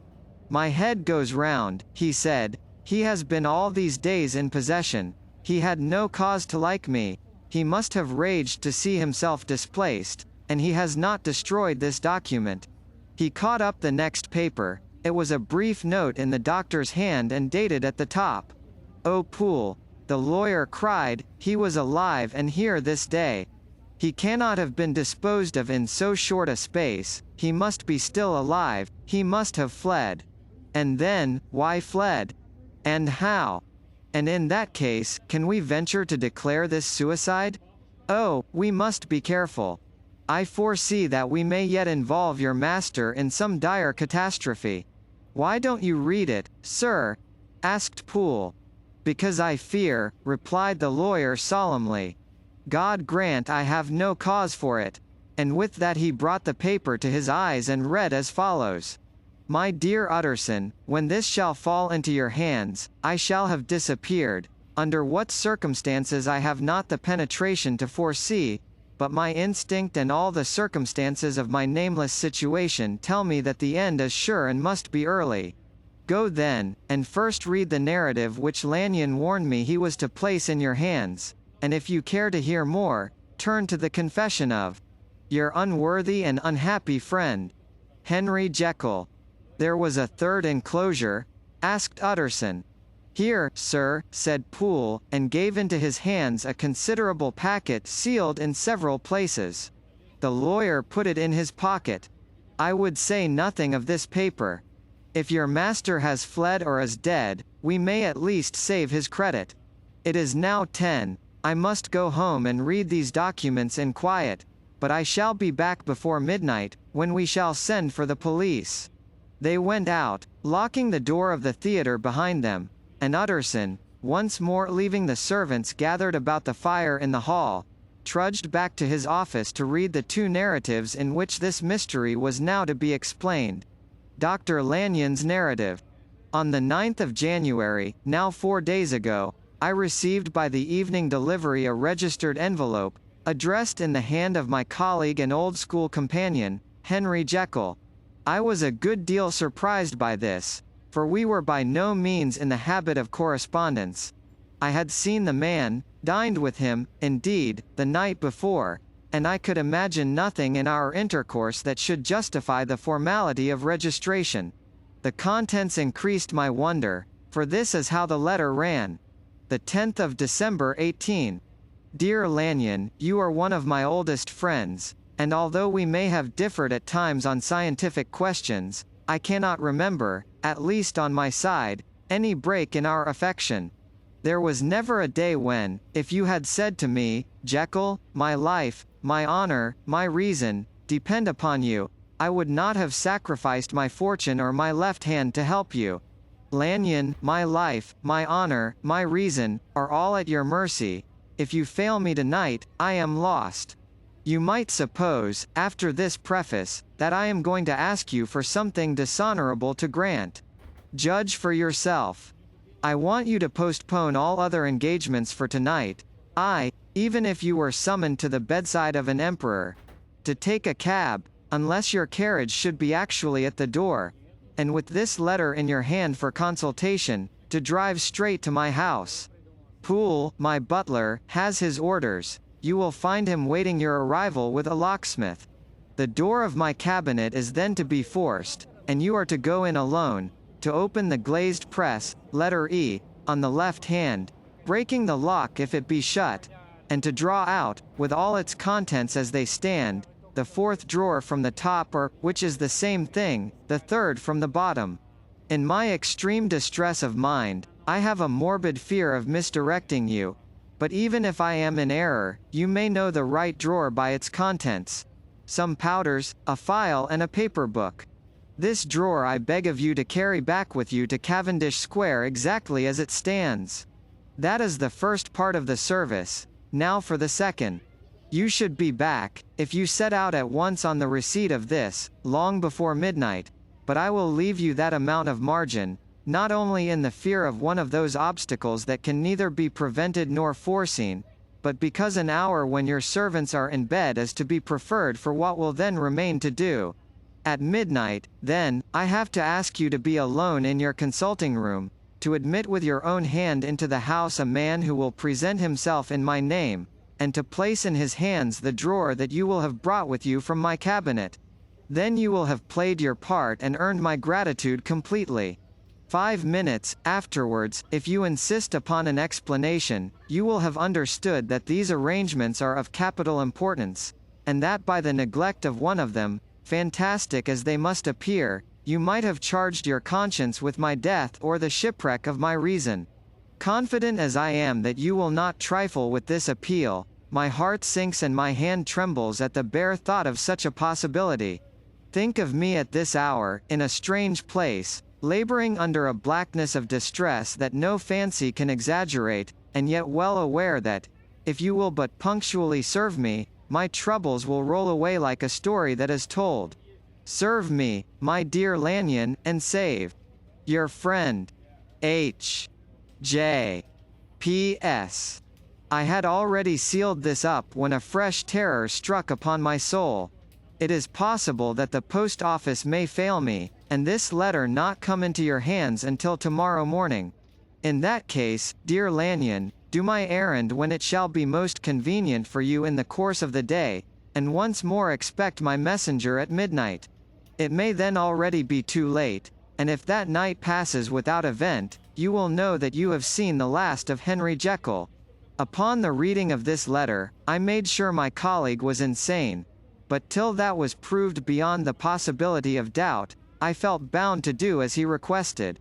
The less I understood of this farrago, the less I was in a position to judge of its importance, and an appeal so worded could not be set aside without a grave responsibility. I rose accordingly from table, got into a hansom, and drove straight to Jekyll's house. The butler was awaiting my arrival. He had received by the same post as mine a registered letter of instruction, and had sent at once for a locksmith and a carpenter. The tradesmen came while we were yet speaking, and we moved in a body to old Dr. Denman's surgical theatre, from which, as you are doubtless aware, Jekyll's private cabinet is most conveniently entered. The door was very strong, the lock excellent. The carpenter avowed he would have great trouble and have to do much damage, if force were to be used, and the locksmith was near despair. But this last was a handy fellow, and after 2 hours' work, the door stood open. The press marked E was unlocked, and I took out the drawer, had it filled up with straw and tied in a sheet, and returned with it to Cavendish Square. Here I proceeded to examine its contents. The powders were neatly enough made up, but not with the nicety of the dispensing chemist, so that it was plain they were of Jekyll's private manufacture, and when I opened one of the wrappers, I found what seemed to me a simple, crystalline salt of a white color. The phial, to which I next turned my attention, might have been about half full of a blood-red liquor, which was highly pungent to the sense of smell and seemed to me to contain phosphorus and some volatile ether. At the other ingredients, I could make no guess. The book was an ordinary version book and contained little but a series of dates. These covered a period of many years, but I observed that the entries ceased nearly a year ago and quite abruptly. Here and there a brief remark was appended to a date, usually no more than a single word. Double, occurring perhaps 6 times in a total of several hundred entries, and once very early in the list and followed by several marks of exclamation, total failure. All this, though it whetted my curiosity, told me little that was definite.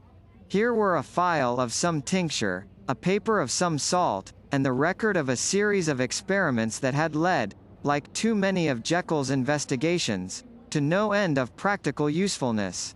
How could the presence of these articles in my house affect either the honor, the sanity, or the life of my flighty colleague?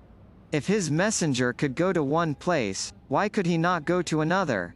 And even granting some impediment, why was this gentleman to be received by me in secret? The more I reflected, the more convinced I grew that I was dealing with a case of cerebral disease, and though I dismissed my servants to bed, I loaded an old revolver that I might be found in some posture of self-defense. 12 o'clock had scarce rung out over London, ere the knocker sounded very gently on the door. I went myself at the summons, and found a small man crouching against the pillars of the portico. "Are you come from Dr. Jekyll?" I asked. He told me, yes, by a constrained gesture, and when I had bidden him enter, he did not obey me without a searching backward glance into the darkness of the square. There was a policeman not far off, advancing with his bull's eye open, and at the sight, I thought my visitor started and made greater haste. These particulars struck me, I confess, disagreeably, and as I followed him into the bright light of the consulting room, I kept my hand ready on my weapon. Here, at last, I had a chance of clearly seeing him.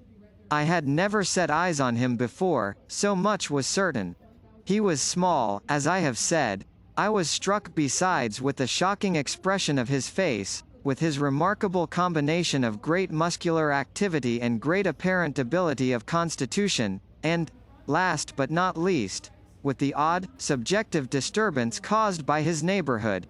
This bore some resemblance to incipient rigor, and was accompanied by a marked sinking of the pulse. At the time, I set it down to some idiosyncratic, personal distaste, and merely wondered at the acuteness of the symptoms, but I have since had reason to believe the cause to lie much deeper in the nature of man, and to turn on some nobler hinge than the principle of hatred. This person, who had thus, from the first moment of his entrance, struck in me what I can only describe as a disgustful curiosity, was dressed in a fashion that would have made an ordinary person laughable. His clothes, that is to say, although they were of rich and sober fabric, were enormously too large for him in every measurement, the trousers hanging on his legs and rolled up to keep them from the ground, the waist of the coat below his haunches, and the collar sprawling wide upon his shoulders. Strange to relate, this ludicrous accoutrement was far from moving me to laughter. Rather, as there was something abnormal and misbegotten in the very essence of the creature that now faced me, something seizing, surprising and revolting. This fresh disparity seemed but to fit in with and to reinforce it, so that to my interest in the man's nature and character, there was added a curiosity as to his origin, his life, his fortune and status in the world. These observations, though they have taken so great a space to be set down in, were yet the work of a few seconds. My visitor was, indeed, on fire with somber excitement. "Have you got it?" he cried. "Have you got it?" And so lively was his impatience that he even laid his hand upon my arm and sought to shake me. I put him back, conscious at his touch of a certain icy pang along my blood. "Come, sir," said I. "You forget that I have not yet the pleasure of your acquaintance. Be seated, if you please." And I showed him an example, and sat down myself in my customary seat and with as fair an imitation of my ordinary manner to a patient, as the lateness of the hour, the nature of my preoccupations, and the horror I had of my visitor, would suffer me to muster. "I beg your pardon, Dr. Lanyon," he replied civilly enough. "What you say is very well founded, and my impatience has shown its heels to my politeness. I come here at the instance of your colleague, Dr. Henry Jekyll, on a piece of business of some moment, and I understood. He paused and put his hand to his throat, and I could see, in spite of his collected manner, that he was wrestling against the approaches of the hysteria. I understood, a drawer. Single quote. But here I took pity on my visitor's suspense, and some perhaps on my own growing curiosity. "There it is, sir," said I, pointing to the drawer, where it lay on the floor behind a table and still covered with the sheet. He sprang to it, and then paused, and laid his hand upon his heart. I could hear his teeth grate with the convulsive action of his jaws, and his face was so ghastly to see that I grew alarmed both for his life and reason. "Compose yourself," said I. He turned a dreadful smile to me, and as if with the decision of despair, plucked away the sheet. At sight of the contents, he uttered one loud sob of such immense relief that I sat petrified. And the next moment, in a voice that was already fairly well under control, "Have you a graduated glass?" he asked. I rose from my place with something of an effort and gave him what he asked. He thanked me with a smiling nod, measured out a few minims of the red tincture and added one of the powders. The mixture, which was at first of a reddish hue, began, in proportion as the crystals melted, to brighten in color, to effervesce audibly, and to throw off small fumes of vapor. Suddenly and at the same moment, the ebullition ceased and the compound changed to a dark purple, which faded again more slowly to a watery green.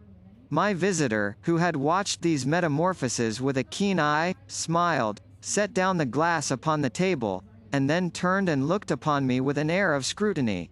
"And now," said he, "to settle what remains. Will you be wise? Will you be guided? Will you suffer me to take this glass in my hand and to go forth from your house without further parley? Or has the greed of curiosity too much command of you? Think before you answer, for it shall be done as you decide. As you decide, you shall be left as you were before, and neither richer nor wiser, unless the sense of service rendered to a man in mortal distress may be counted as a kind of riches of the soul. Or, if you shall so prefer to choose, a new province of knowledge and new avenues to fame and power shall be laid open to you, here, in this room, upon the instant, and your sight shall be blasted by a prodigy to stagger the unbelief of Satan." "Sir," said I, affecting a coolness that I was far from truly possessing, "you speak enigmas, and you will perhaps not wonder that I hear you with no very strong impression of belief. But I have gone too far in the way of inexplicable services to pause before I see the end." "It is well," replied my visitor. "Lanyon, you remember your vows. What follows is under the seal of our profession. And now, you who have so long been bound to the most narrow and material views, you who have denied the virtue of transcendental medicine, you who have derided your superiors, behold." He put the glass to his lips and drank at one gulp. A cry followed. He reeled, staggered, clutched at the table and held on, staring with injected eyes, gasping with open mouth. And as I looked there came, I thought, a change. He seemed to swell. His face became suddenly black and the features seemed to melt and alter, and the next moment, I had sprung to my feet and leapt back against the wall, my arm raised to shield me from that prodigy, my mind submerged in terror. "Oh God!" I screamed, and, "Oh God!" again and again, for there before my eyes, pale and shaken and half fainting, and groping before him with his hands, like a man restored from death, there stood Henry Jekyll. What he told me in the next hour, I cannot bring my mind to set on paper. I saw what I saw, I heard what I heard, and my soul sickened at it. And yet now when that sight has faded from my eyes, I ask myself if I believe it, and I cannot answer. My life is shaken to its roots. Sleep has left me. The deadliest terror sits by me at all hours of the day and night. I feel that my days are numbered, and that I must die, and yet I shall die incredulous. As for the moral turpitude that man unveiled to me, even with tears of penitence, I cannot, even in memory, dwell on it without a start of horror. I will say but one thing, Utterson, and that, if you can bring your mind to credit it, will be more than enough. The creature who crept into my house that night was, on Jekyll's own confession, known by the name of Hyde and hunted for in every corner of the land as the murderer of Carew. Hasty Lanyon. Henry Jekyll's full statement of the case. I was born in the year 18, to a large fortune, endowed besides with excellent parts, inclined by nature to industry, fond of the respect of the wise and good among my fellow men, and thus, as might have been supposed, with every guarantee of an honorable and distinguished future. And indeed the worst of my faults was a certain impatient gaiety of disposition, such as has made the happiness of many, but such as I found it hard to reconcile with my imperious desire to carry my head high, and wear a more than commonly grave countenance before the public. Hence it came about that I concealed my pleasures, and that when I reached years of reflection, and began to look round me and take stock of my progress and position in the world, I stood already committed to a profound duplicity of life. Many a man would have even blazoned such irregularities as I was guilty of, but from the high views that I had set before me, I regarded and hid them with an almost morbid sense of shame. It was thus rather the exacting nature of my aspirations than any particular degradation in my faults, that made me what I was and, with even a deeper trench than in the majority of men, severed in me those provinces of good and ill which divide and compound man's dual nature. In this case, I was driven to reflect deeply and inveterately on that hard law of life, which lies at the root of religion and is one of the most plentiful springs of distress. Though so profound a double-dealer, I was in no sense a hypocrite. Both sides of me were in dead earnest. I was no more myself when I laid aside restraint and plunged in shame, than when I labored, in the eye of day, at the furtherance of knowledge or the relief of sorrow and suffering. And it chanced that the direction of my scientific studies, which led wholly towards the mystic and the transcendental, reacted and shed a strong light on this consciousness of the perennial war among my members. With every day, and from both sides of my intelligence, the moral and the intellectual, I thus drew steadily nearer to that truth, by whose partial discovery I have been doomed to such a dreadful shipwreck. That man is not truly one, but truly two. I say two, because the state of my own knowledge does not pass beyond that point. Others will follow, others will outstrip me on the same lines, and I hazard the guess that man will be ultimately known for a mere polity of multifarious, incongruous and independent denizens. I for my part, from the nature of my life, advanced infallibly in one direction and in one direction only. It was on the moral side, and in my own person, that I learned to recognize the thorough and primitive duality of man. I saw that, of the two natures that contended in the field of my consciousness, even if I could rightly be said to be either, it was only because I was radically both, and from an early date, even before the course of my scientific discoveries had begun to suggest the most naked possibility of such a miracle, I had learned to dwell with pleasure, as a beloved daydream, on the thought of the separation of these elements. If each, I told myself, could but be housed in separate identities, life would be relieved of all that was unbearable. The unjust might go his way, delivered from the aspirations and remorse of his more upright twin, and the just could walk steadfastly and securely on his upward path, doing the good things in which he found his pleasure, and no longer exposed to disgrace and penitence by the hands of this extraneous evil. It was the curse of mankind that these incongruous faggots were thus bound together, that in the agonized womb of consciousness, these polar twins should be continuously struggling. How, then, were they dissociated? I was so far in my reflections when, as I have said, a side light began to shine upon the subject from the laboratory table. I began to perceive more deeply than it has ever yet been stated, the trembling immateriality, the mist-like transience, of this seemingly so solid body in which we walk attired. Certain agents I found to have the power to shake and to pluck back that fleshly vestment, even as a wind might toss the curtains of a pavilion. For two good reasons, I will not enter deeply into this scientific branch of my confession.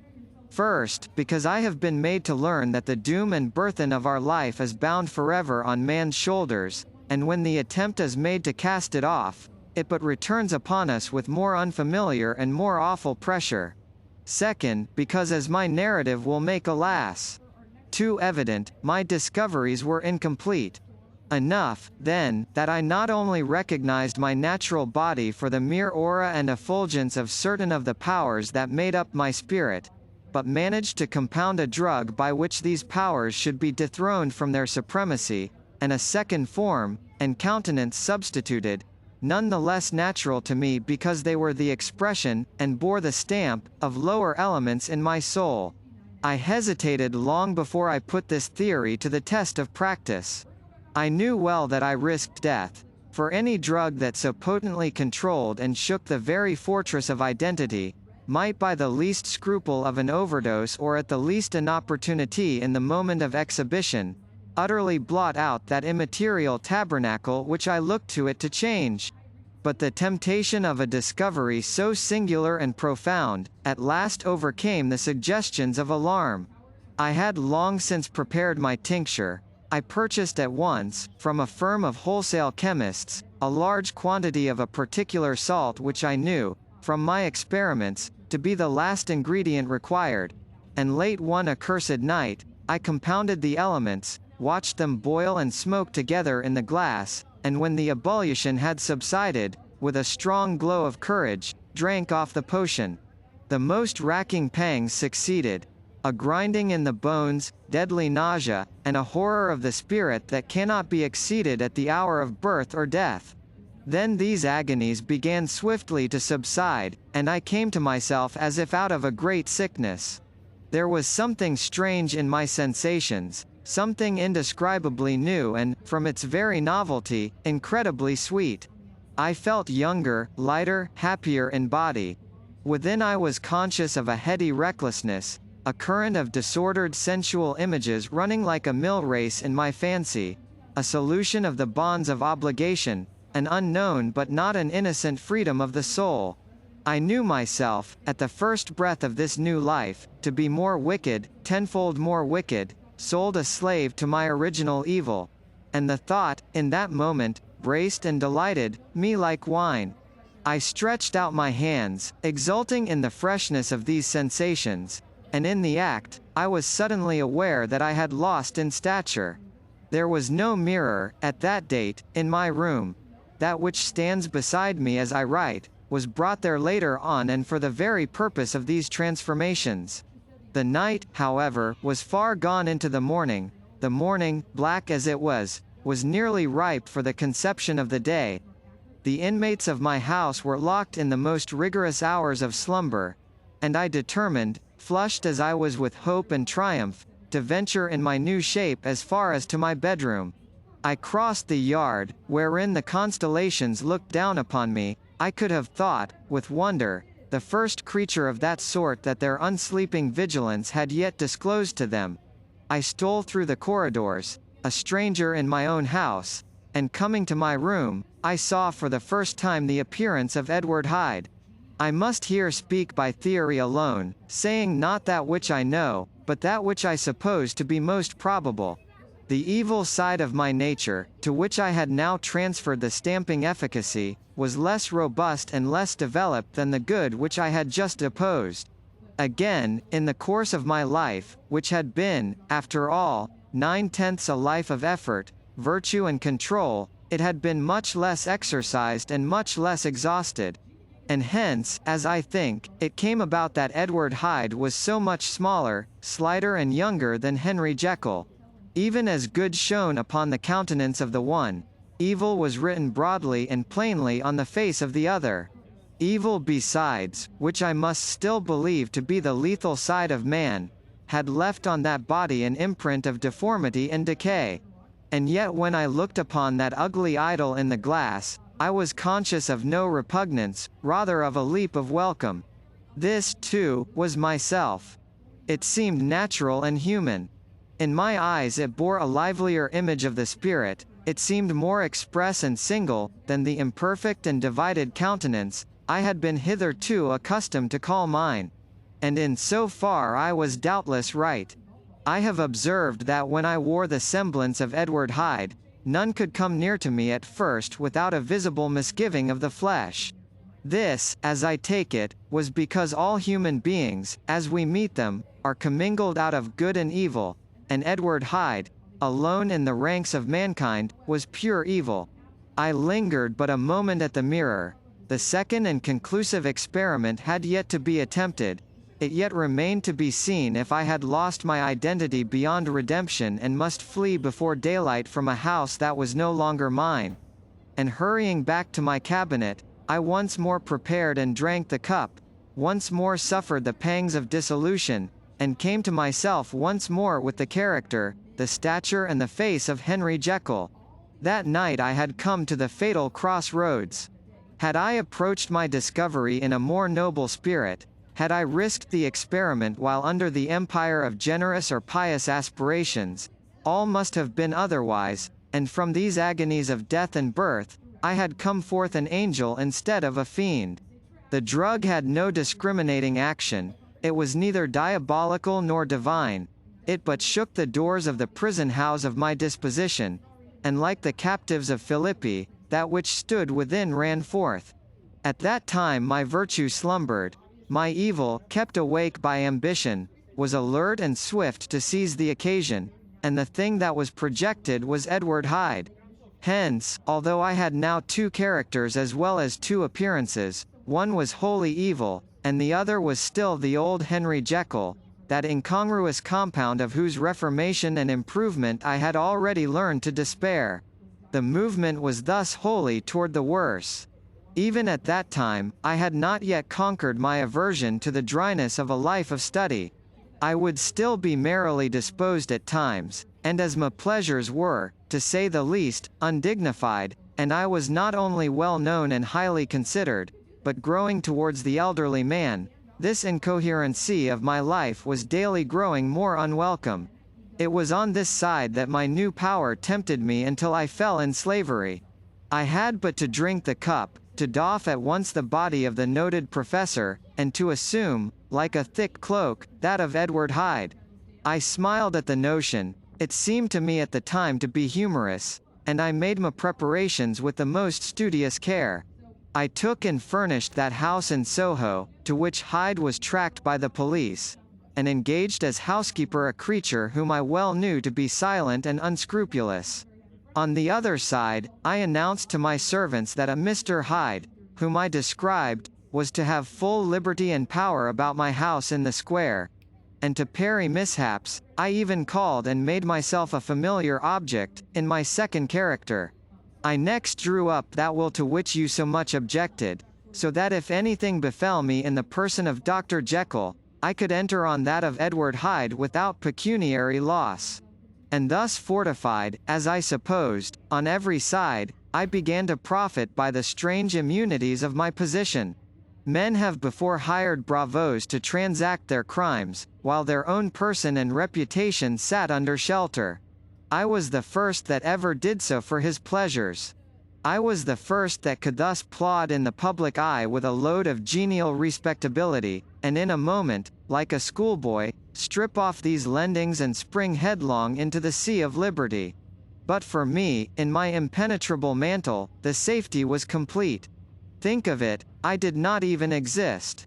Let me but escape into my laboratory door, give me but a second or two to mix and swallow the draught that I had always standing ready, and whatever he had done, Edward Hyde would pass away like the stain of breath upon a mirror, and there in his stead, quietly at home, trimming the midnight lamp in his study, a man who could afford to laugh at suspicion, would be Henry Jekyll.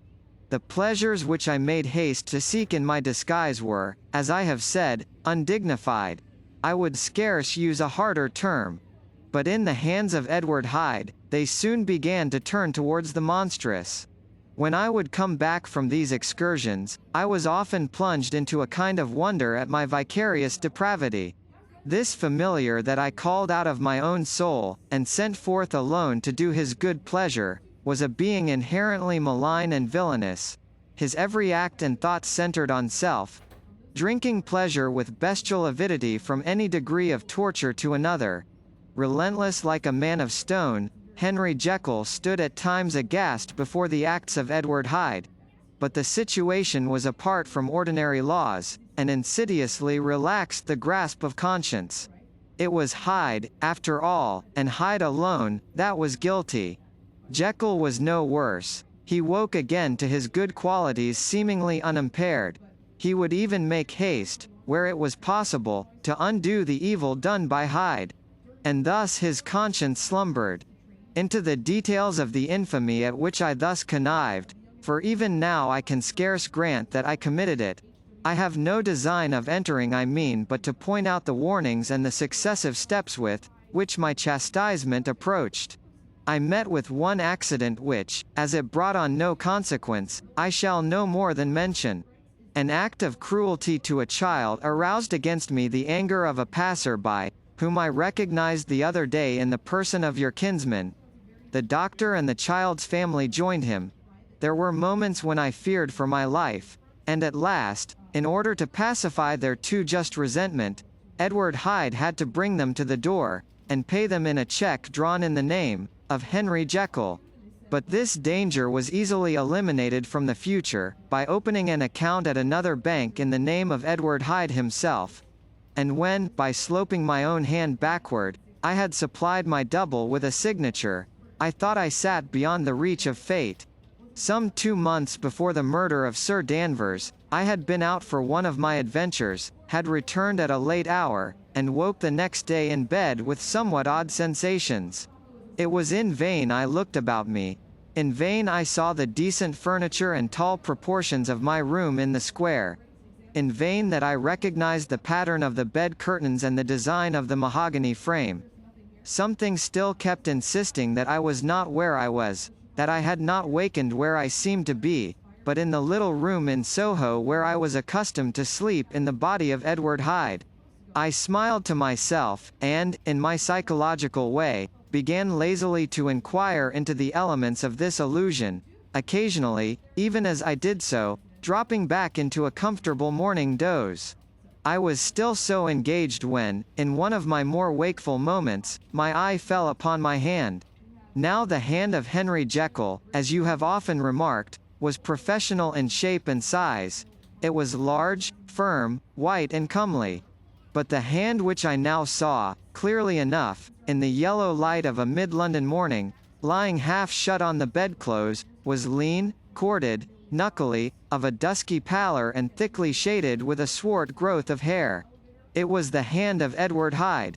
I must have stared upon it for near half a minute, sunk as I was in the mere stupidity of wonder, before terror woke up in my breast as sudden and startling as the crash of cymbals, and bounding from my bed, I rushed to the mirror. At the sight that met my eyes, my blood was changed into something exquisitely thin and icy. Yes, I had gone to bed Henry Jekyll, I had awakened Edward Hyde. How was this to be explained? I asked myself, and then, with another bound of terror, how was it to be remedied? It was well on in the morning, the servants were up. All my drugs were in the cabinet, a long journey, down 2 pair of stairs, through the back passage, across the open court and through the anatomical theatre, from where I was then standing horror-struck. It might indeed be possible to cover my face, but of what use was that, when I was unable to conceal the alteration in my stature? And then with an overpowering sweetness of relief, it came back upon my mind that the servants were already used to the coming and going of my second self.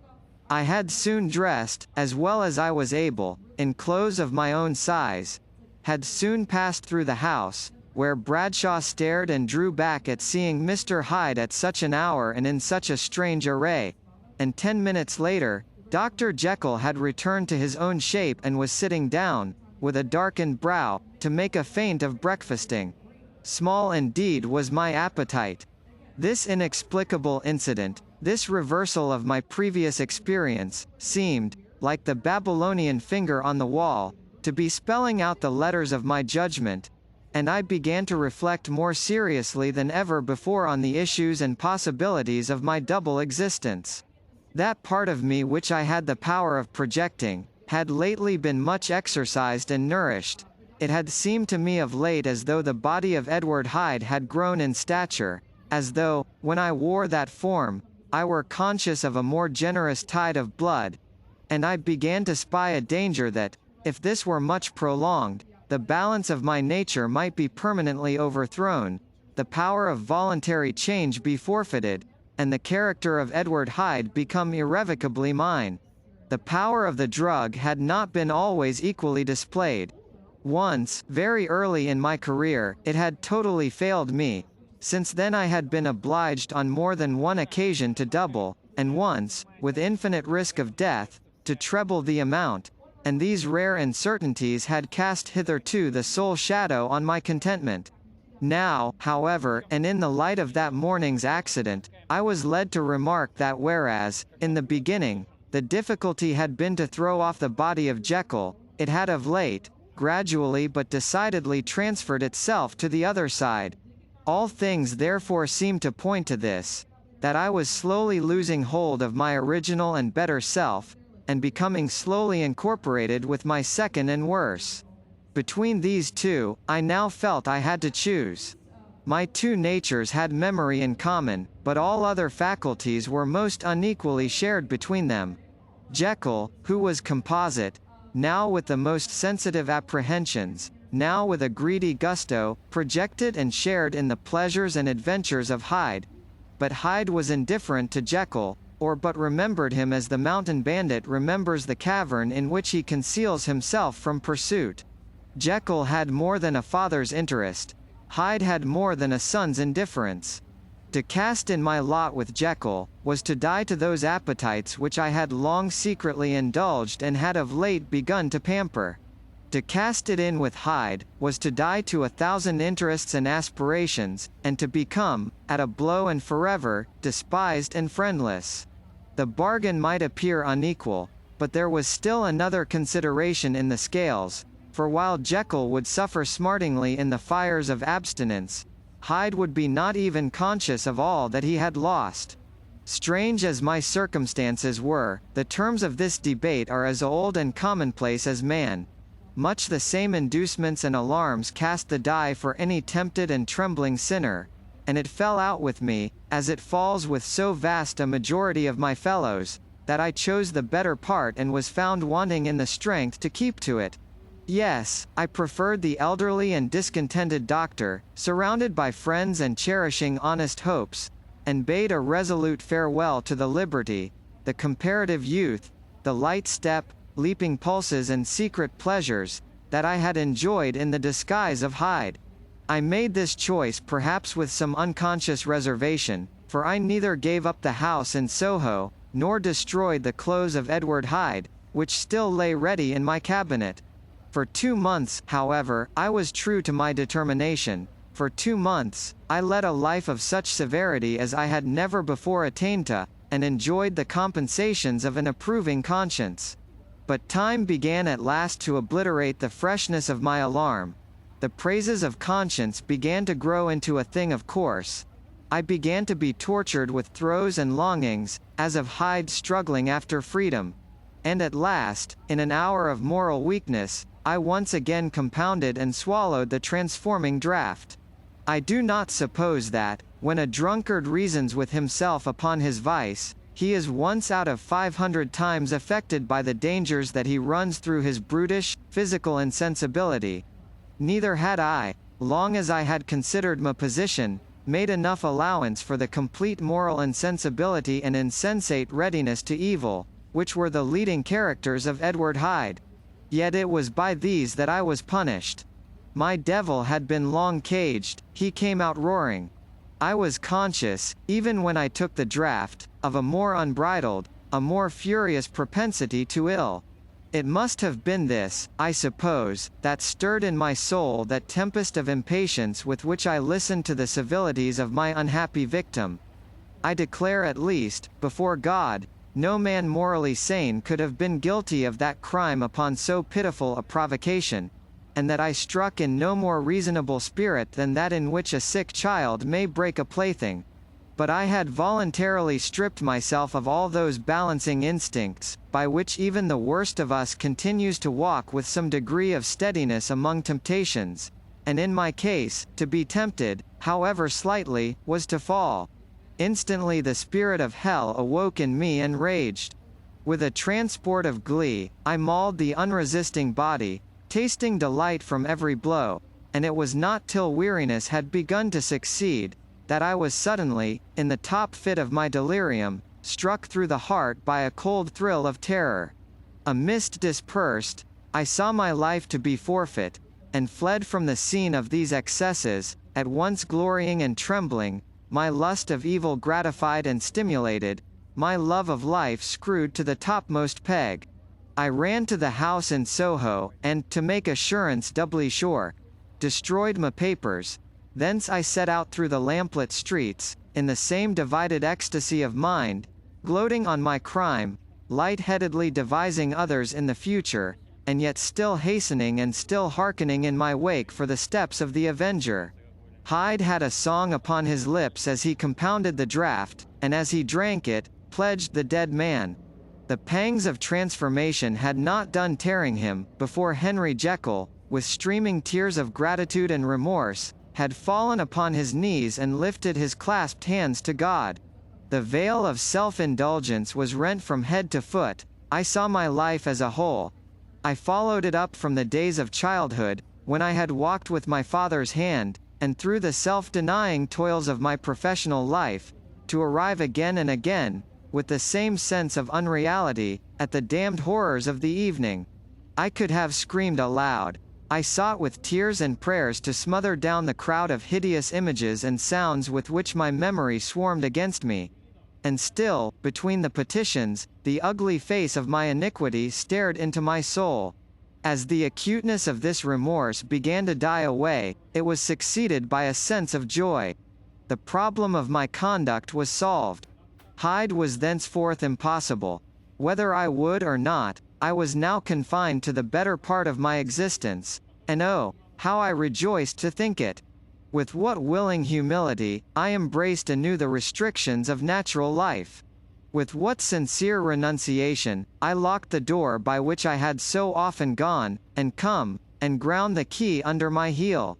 The next day, came the news that the murder had been overlooked, that the guilt of Hyde was patent to the world, and that the victim was a man high in public estimation. It was not only a crime, it had been a tragic folly. I think I was glad to know it. I think I was glad to have my better impulses thus buttressed and guarded by the terrors of the scaffold. Jekyll was now my city of refuge. Let but Hyde peep out an instant, and the hands of all men would be raised to take and slay him. I resolved in my future conduct to redeem the past, and I can say with honesty that my resolve was fruitful of some good. You know yourself how earnestly in the last months of last year, I labored to relieve suffering. You know that much was done for others, and that the days passed quietly, almost happily for myself. Nor can I truly say that I wearied of this beneficent and innocent life. I think instead that I daily enjoyed it more completely, but I was still cursed with my duality of purpose, and as the first edge of my penitence wore off, the lower side of me, so long indulged, so recently chained down, began to growl for license. Not that I dreamed of resuscitating Hyde. The bare idea of that would startle me to frenzy. No, it was in my own person, that I was once more tempted to trifle with my conscience, and it was as an ordinary secret sinner, that I at last fell before the assaults of temptation. There comes an end to all things, the most capacious measure is filled at last, and this brief condescension to my evil finally destroyed the balance of my soul. And yet I was not alarmed. The fall seemed natural, like a return to the old days before I had made my discovery. It was a fine, clear, January day, wet underfoot where the frost had melted, but cloudless overhead, and the Regent's Park was full of winter chirrupings and sweet with spring odors. I sat in the sun on a bench, the animal within me licking the chops of memory, the spiritual side a little drowsed, promising subsequent penitence, but not yet moved to begin. After all, I reflected I was like my neighbors, and then I smiled, comparing myself with other men, comparing my active goodwill with the lazy cruelty of their neglect. And at the very moment of that vainglorious thought, a qualm came over me, a horrid nausea and the most deadly shuddering. These passed away, and left me faint, and then as in its turn the faintness subsided, I began to be aware of a change in the temper of my thoughts, a greater boldness, a contempt of danger, a solution of the bonds of obligation. I looked down. My clothes hung formlessly on my shrunken limbs. The hand that lay on my knee was corded and hairy. I was once more Edward Hyde. A moment before I had been safe of all men's respect, wealthy, beloved, the cloth laying for me in the dining room at home. And now I was the common quarry of mankind, hunted, houseless, a known murderer, thrall to the gallows. My reason wavered, but it did not fail me utterly. I have more than once observed that, in my second character, my faculties seemed sharpened to a point and my spirits more tensely elastic. Thus it came about that, where Jekyll perhaps might have succumbed, Hyde rose to the importance of the moment. My drugs were in one of the presses of my cabinet. How was I to reach them? That was the problem that, crushing my temples in my hands, I set myself to solve. The laboratory door I had closed. If I sought to enter by the house, my own servants would consign me to the gallows. I saw I must employ another hand, and thought of Lanyon. How was he to be reached? How persuaded?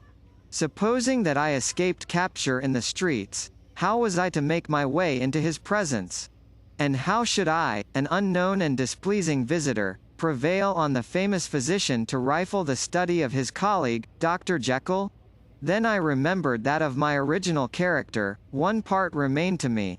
I could write my own hand, and once I had conceived that kindling spark, the way that I must follow became lighted up from end to end. Thereupon, I arranged my clothes as best I could, and summoning a passing hansom, drove to an hotel in Portland Street, the name of which I chanced to remember.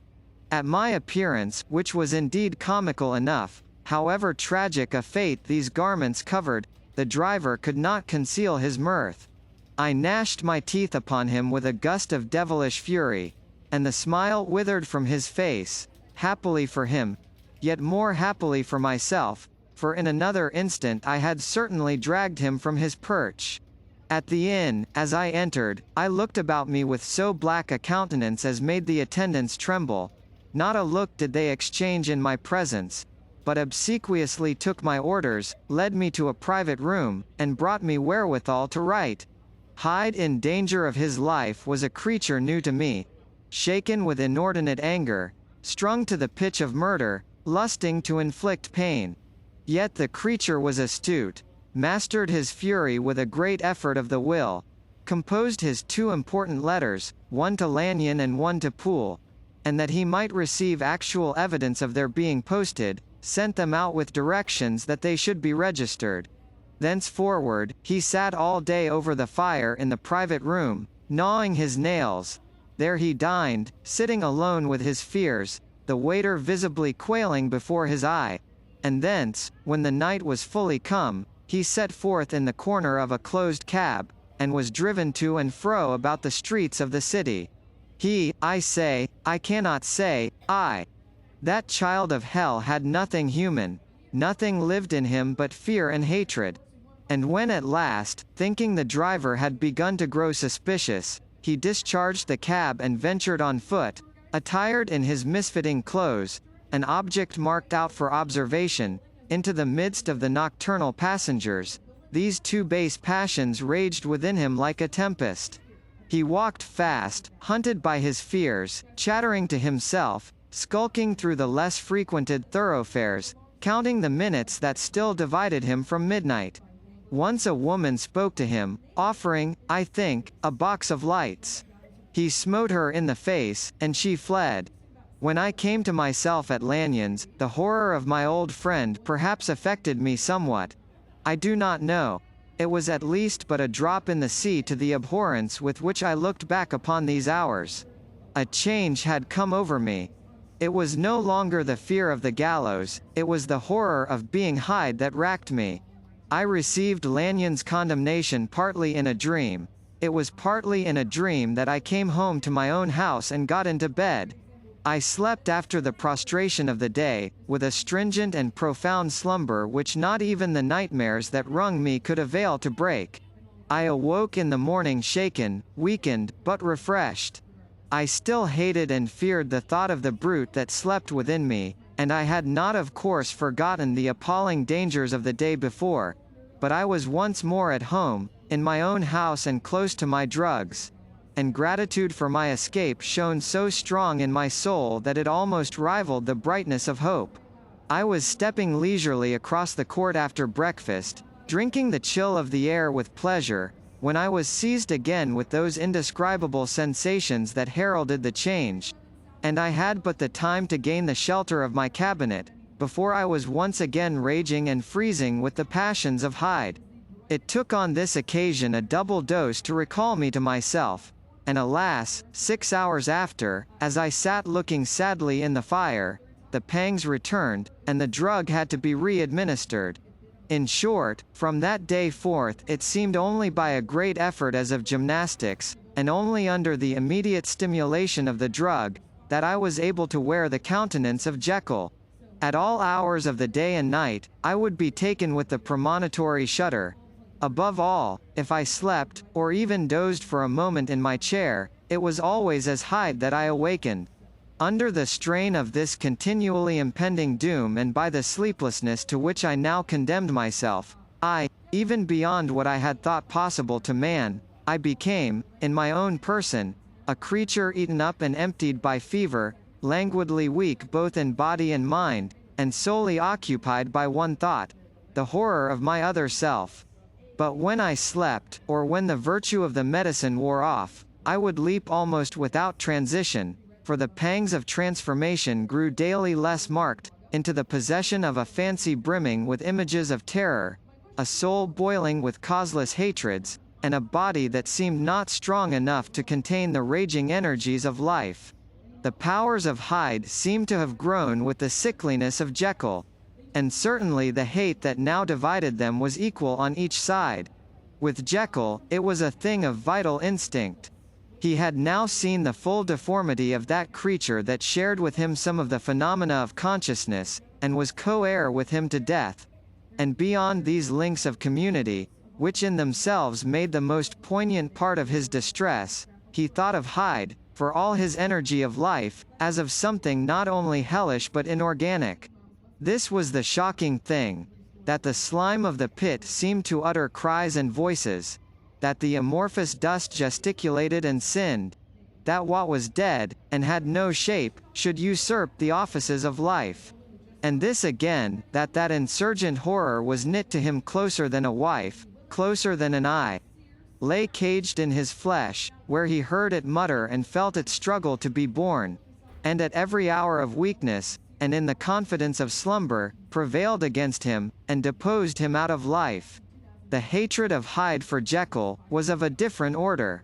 His terror of the gallows drove him continually to commit temporary suicide, and return to his subordinate station of a part instead of a person.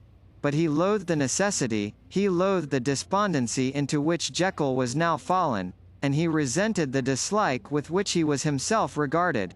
Hence the ape-like tricks that he would play me, scrawling in my own hand blasphemies on the pages of my books, burning the letters and destroying the portrait of my father, and indeed, had it not been for his fear of death, he would long ago have ruined himself in order to involve me in the ruin. But his love of life is wonderful. I go further.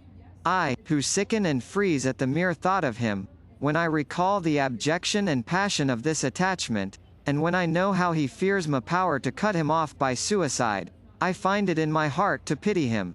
It is useless, and the time awfully fails me, to prolong this description. No one has ever suffered such torments, let that suffice, and yet even to these, habit brought, no, not alleviation, but a certain callousness of soul, a certain acquiescence of despair, and my punishment might have gone on for years, but for the last calamity which has now fallen, and which has finally severed me from my own face and nature. My provision of the salt, which had never been renewed since the date of the first experiment, began to run low. I sent out for a fresh supply, and mixed the draught. The ebullition followed, and the first change of color, not the second. I drank it and it was without efficiency. You will learn from Poole how I have had London ransacked. It was in vain, and I am now persuaded that my first supply was impure, and that it was that unknown impurity which lent efficacy to the draught. About a week has passed, and I am now finishing this statement under the influence of the last of the old powders. This, then, is the last time, short of a miracle, that Henry Jekyll can think his own thoughts or see his own face, now how sadly altered, in the glass. Nor must I delay too long to bring my writing to an end, for if my narrative has hitherto escaped destruction, it has been by a combination of great prudence and great good luck. Should the throes of change take me in the act of writing it, Hyde will tear it in pieces, but if some time shall have elapsed after I have laid it by, His wonderful selfishness and circumscription to the moment will probably save it once again from the action of his ape-like spite. And indeed the doom that is closing on us both, has already changed and crushed him. Half an hour from now, when I shall again and forever rindu that hated personality, I know how I shall sit shuddering and weeping in my chair, or continue, with the most strained and fear-struck ecstasy of listening, to pace up and down this room, my last earthly refuge, and give ear to every sound of menace. Will Hyde die upon the scaffold? Or will he find the courage to release himself at the last moment? God knows. I am careless. This is my true hour of death, and what is to follow concerns another than myself. Here then, as I lay down the pen and proceed to seal up my confession, I bring the life of that unhappy Henry Jekyll to an end. KaraokeBooks.